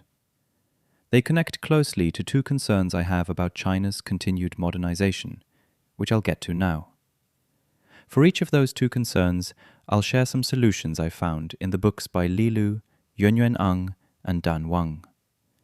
They may not be the definitive answers, and China may or may not actually go down those paths, but they offer a reference point, and they'll keep my closing section from becoming too gloomy. The first point is this. Based on everything we've covered about how China got to where it is today, I don't think we need to worry about China's engineering capabilities, its manufacturing capacity, or the broader development of the real economy. That whole logic we've been walking through explains why China can look so split on the surface. The real estate bubble has burst, local governments are struggling, and yet industry just keeps marching forward. But here's the question. What about the part that Chinese people have a very specific phrase for? Spiritual civilization, cultural development, humanistic care. This is something we've barely touched on throughout this whole discussion. And yet, if you go back to part 1, we said that 3.0 civilization isn't just modern science and technology. It requires a free market economy too, right? The combination of both is what Western modernization is actually built on. In part 2, where we talked at length about China's model of success, culture barely came up. Then in part 3, we read in Dan Wang's book what Chinese culture prizes most through the lens of the engineer country. But the problem is that a society can't run on manufacturing and the real economy alone. At some point, you inevitably have to confront the question of spiritual and cultural development. We see the US deeply divided offline. Just look at the Democrats versus Republicans. But China is equally divided, just online. Any social issue triggers enormous divergence in public opinion, deep splits in values. You find it harder and harder to have a real conversation about these things.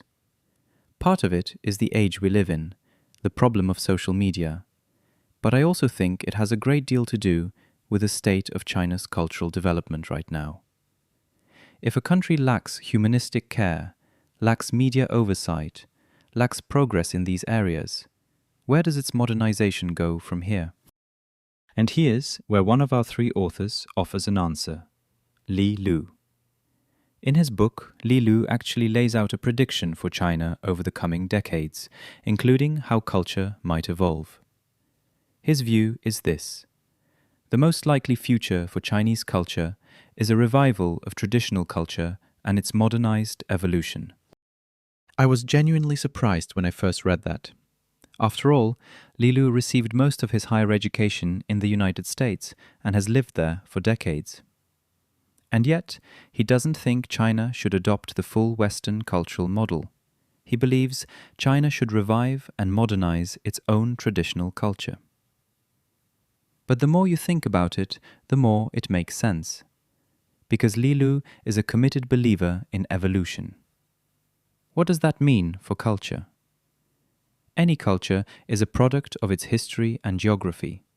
Different locations produce different belief systems, different ways of living, different habits, and people feel most at ease within the environment that shaped them. That's what culture is. It goes into the bones. It's a form of belief. In Li Lu's view, before the age of exploration, before modern transportation existed, human beings lived in separated communities for tens of thousands of years. The basic beliefs, habits, and ways of life formed over that enormous span of time are extremely difficult to change.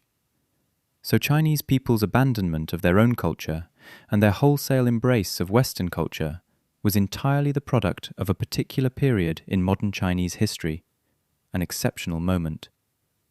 Now that we're in an era of peace and development, with China's economy at its current stage, Chinese people will inevitably make their own reckoning with their traditional culture. It's like the Chinese stomach and Chinese food, and I feel this deeply personally. When I was living in Japan, and during my academic visit to the US, I kept thinking I could adapt to the local food. I couldn't.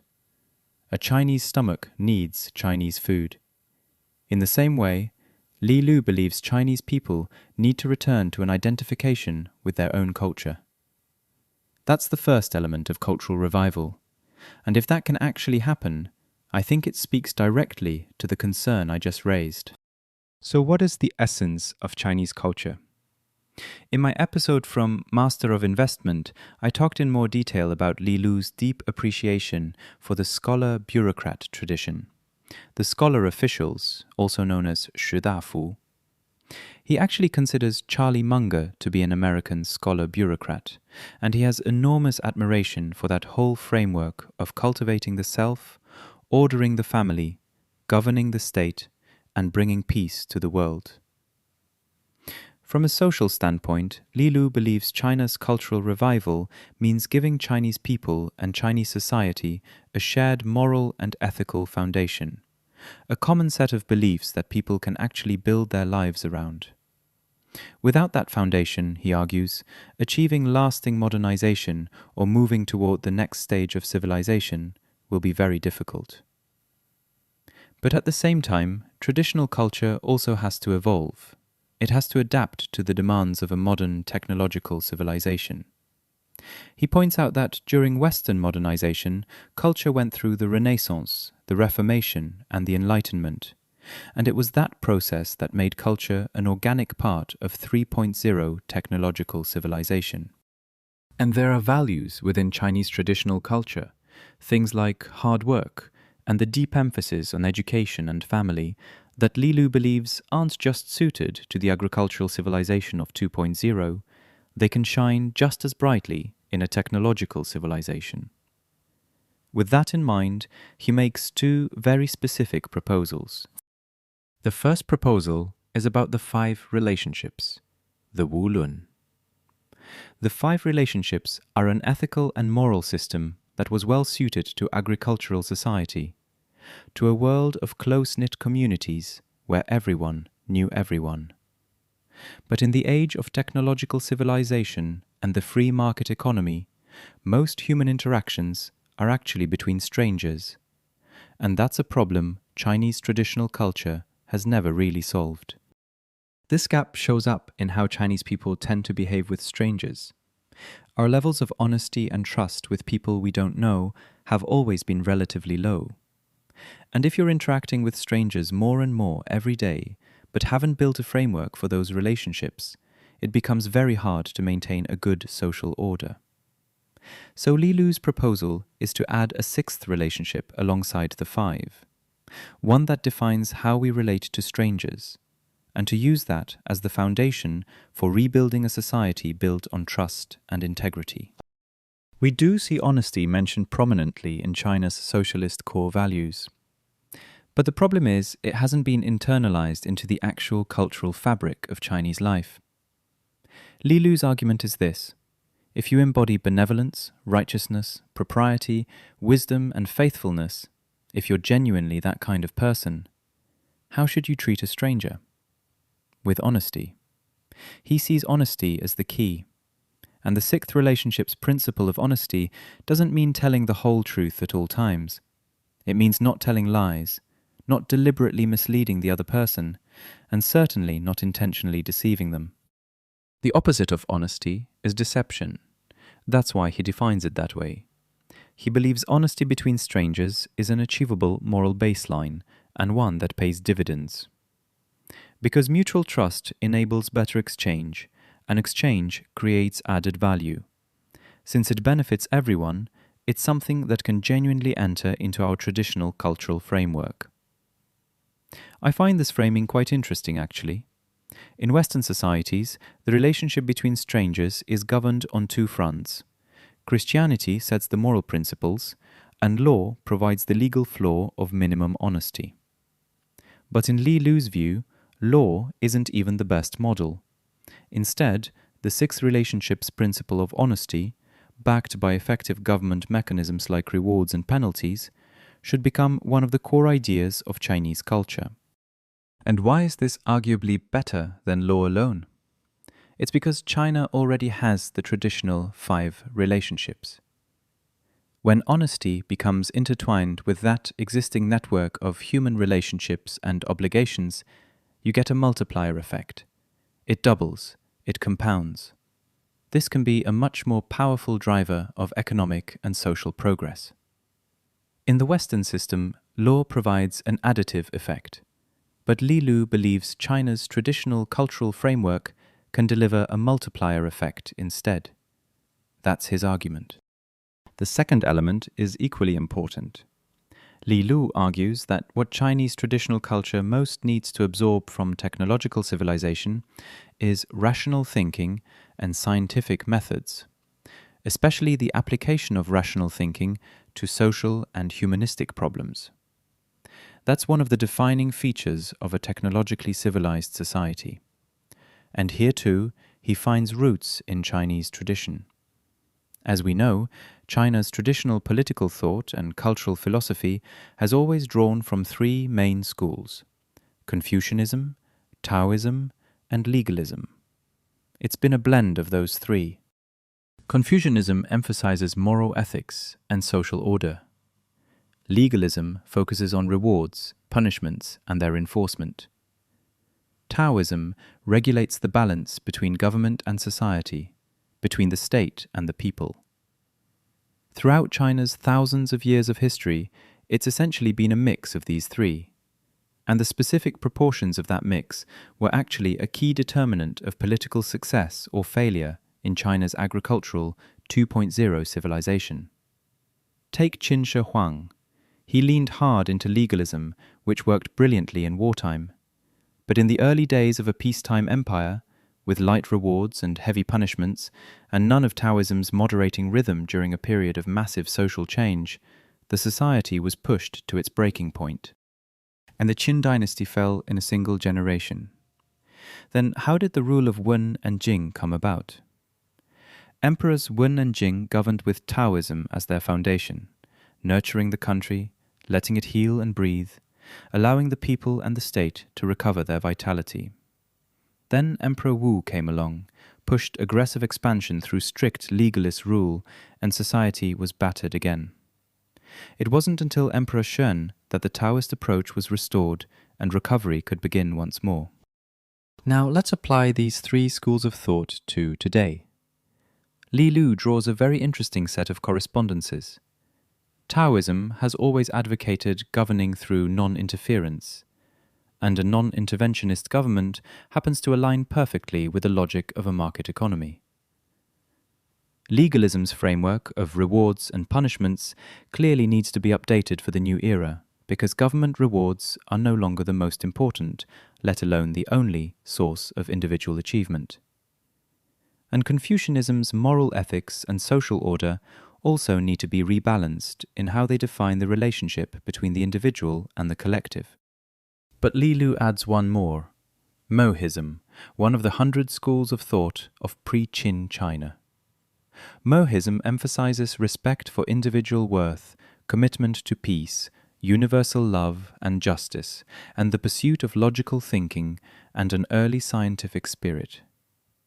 Li Lu argues that Mohism should be brought back in and given equal standing with Confucianism, Taoism, and legalism as a source of social and political thought for the age of scientific civilization.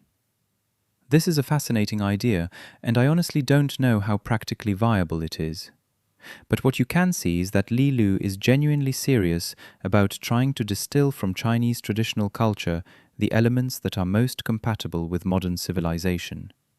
And from an evolutionary standpoint, his approach is obviously more grounded than wholesale westernization, which is barely even a live option anymore.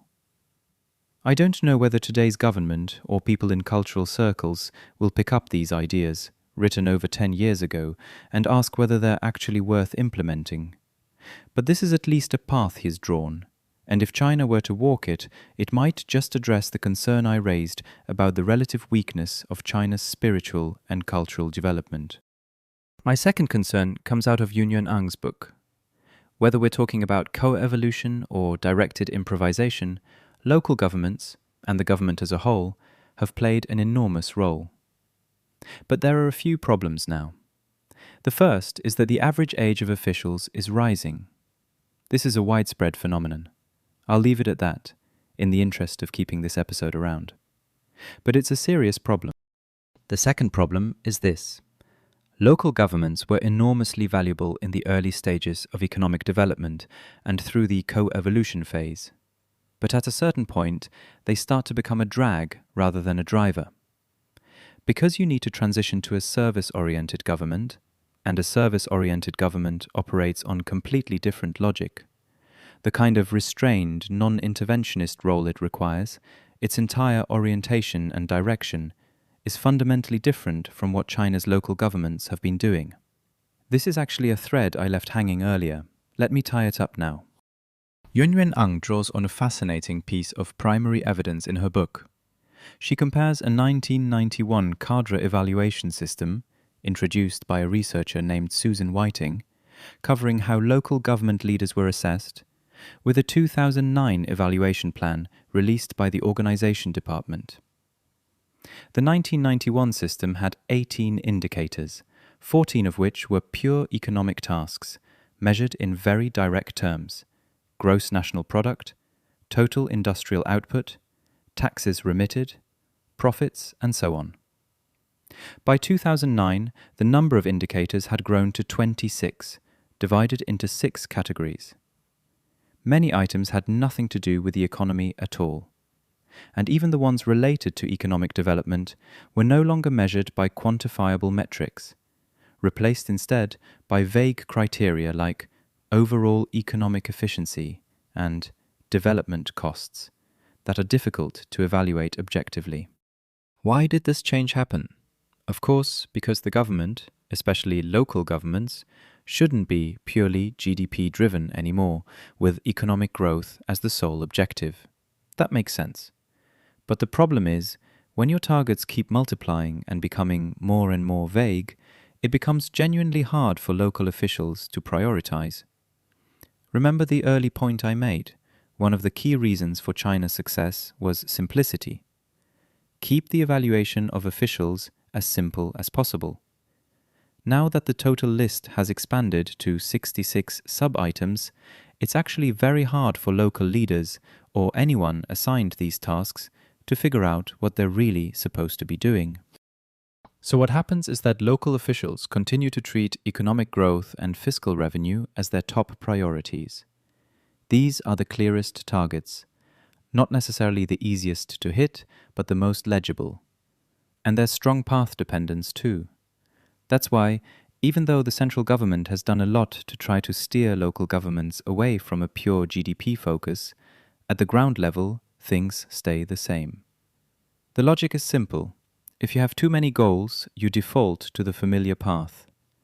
And the feedback you actually feel most clearly is still, when the economy does well, you get rewarded most. There's another problem too. As local governments' capacity for co-evolution and directed improvisation declines, what comes next? Where does China's economy find its next engine? Honestly, when it comes to the government side of things, none of these books offer a great answer. and neither do my own reflections. But Li Lu's book, and parts of Dan Wang's book as well, does offer an explanation of where that next engine might come from. I think it's worth sharing as we wrap up. The answer is something we can all appreciate: the demographic dividend of the next generation. Yes, we often hear that China is aging and the population is shrinking, but what we're getting is a very particular cohort. The phrase most of us know is the engineer dividend, right? Because a huge share of China's current university students are in STEM fields. Dan Wang cites a data point. He doesn't specify the year, but in 1 year China produced 4.7 million STEM graduates, while American universities produced only 500,000, just 1/10 of China's number. So China is clearly enjoying, or about to enjoy, an enormous engineer dividend.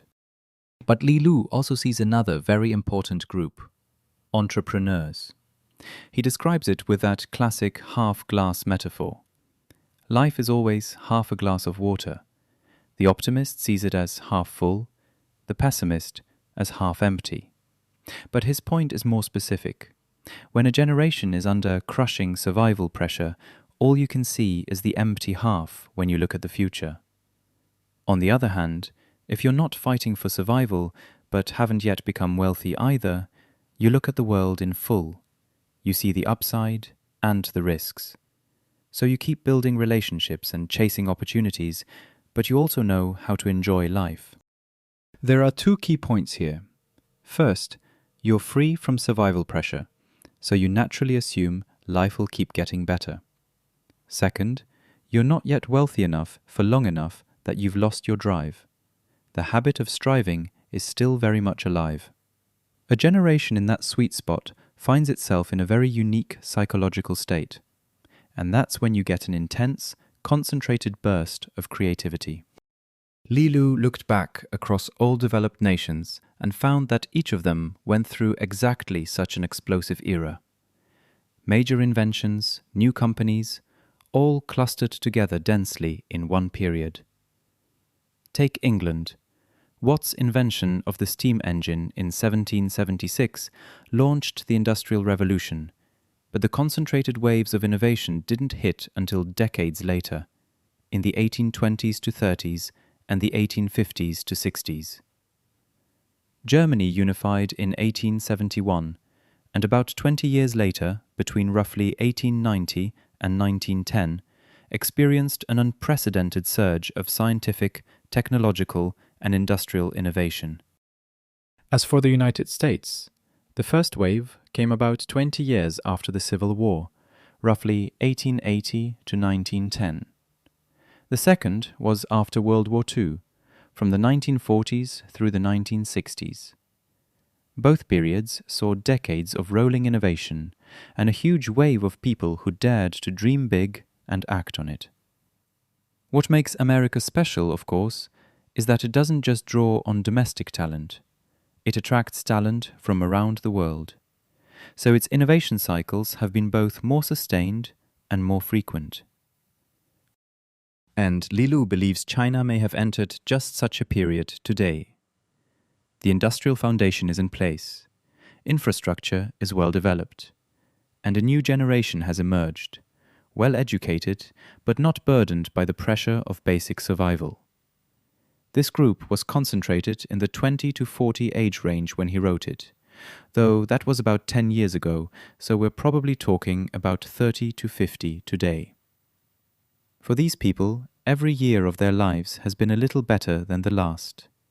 Having not gone through serious hardship, they know the world better, have more confidence in the future, and want to live, create, and think in new ways. And we can already see this group taking shape very clearly among Chinese entrepreneurs, especially in AI, the internet, and technology broadly, both hard tech and soft tech. Entrepreneurs and founders in their 30s and 40s, sometimes even their 20s, are carrying the load. They genuinely have more drive and impact than peers of the same age in the US, Japan, or any other developed country I know. Even with the macro headwinds of recent years, they still have enormous ambitions. and their education and global exposure mean they can actually deliver on those ambitions. So Li Lu's point is this. The next round of dividends may look like it's driven by institutions or geopolitics, but the real core of it is a change in the times, a change in people. At its heart, it's about human nature. He says, of course, every generation produces great entrepreneurs, whether it was Ren Zhengfei's era or Wang Chuanfu's. But in the coming generations, you'll see more and more innovation-driven founders, and they won't carry the same grinding hardship. You'll see talent emerging in unexpected ways, more luck, more things becoming possible, and a lot more cross-pollination between people. And this brings us back to that earliest description of China as a society of variability. Li Lu's final point. If domestic consumption can be unlocked right now, if the narrowest bottleneck can be cleared, you may not even need to pump water in, it'll start gushing on its own. The precondition for all of this is simply to loosen the environment, open up the pinch points, let the water flow, and momentum will build naturally. And with that, I've covered everything I wanted to share from these 2+1 books on China's modernization and its future trajectory. It's been a very long episode. Thank you so much for staying with me all the way here. Let me close with a brief summary. 3 points. First, China's modernization success is genuinely extraordinarily complex. Or as Professor Yuen would say, it has variability. You can't explain it with any single cause. You can't reduce it to a handful of factors or a fixed pattern, the way so many Western accounts try to. In my view, the model Professor Yuen provides does the best job of explaining what's actually been going on. And the ideas pointing forward, from Li Lu in particular, represent some of the most important directions that could carry China's economy into its next phase. Second, even though China's modernization is deeply complex, one thing is certain. Ang's Use What You Have framework is absolutely key to understanding how China got started in the first place. There's that famous example from Deng Xiaoping's memoir. He told his translator, Li Shenzhi, who served as his interpreter on his first visit to the United States in 1978, that from his observation, every country that aligned with the US after World War II became rich, while every country that aligned with the Soviet Union became poor.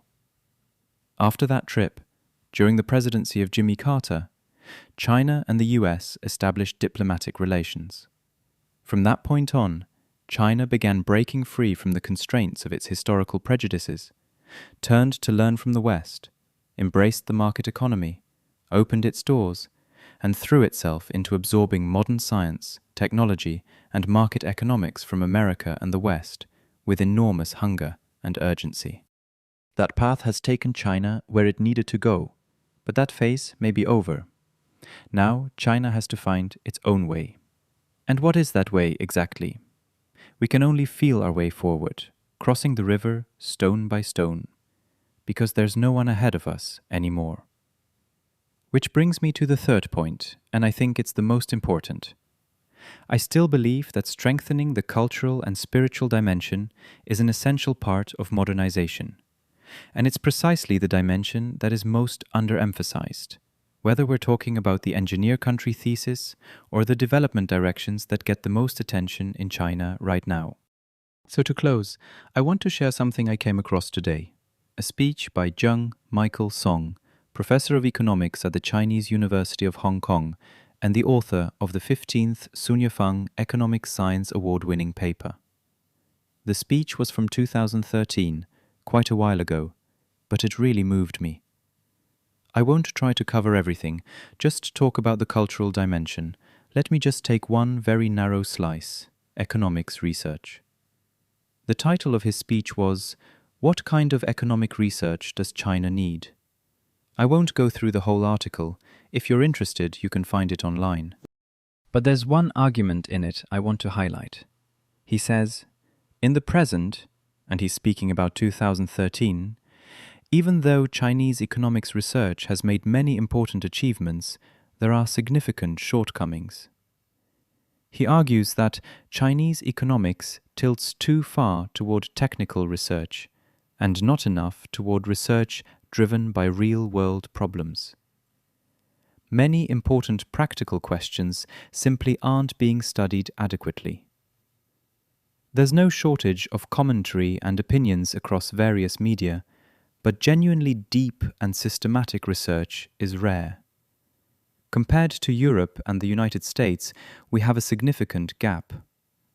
In America, when an important real-world problem emerges, you can typically find several scholars who have done systematic work in that area, with findings of real reference value.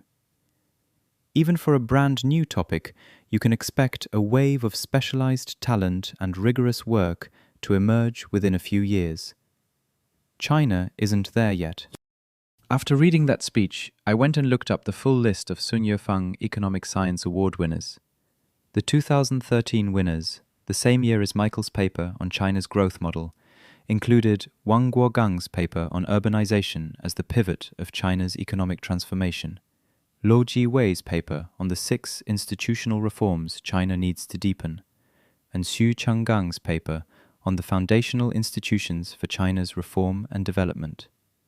All of these won at the same time. That was the 2013 award. The most recent list is the 20th Sun Yue-fang Award from 2022. The award is given every 2 years, and last year's winners haven't been announced yet. So who won the paper prize on the most recent list? 3 papers. The first is by Xu Zhong and Jia Yandong, The Natural Interest Rate and China's Macroeconomic Policy Choices, a paper supervised by former PBOC Governor Yi Gang.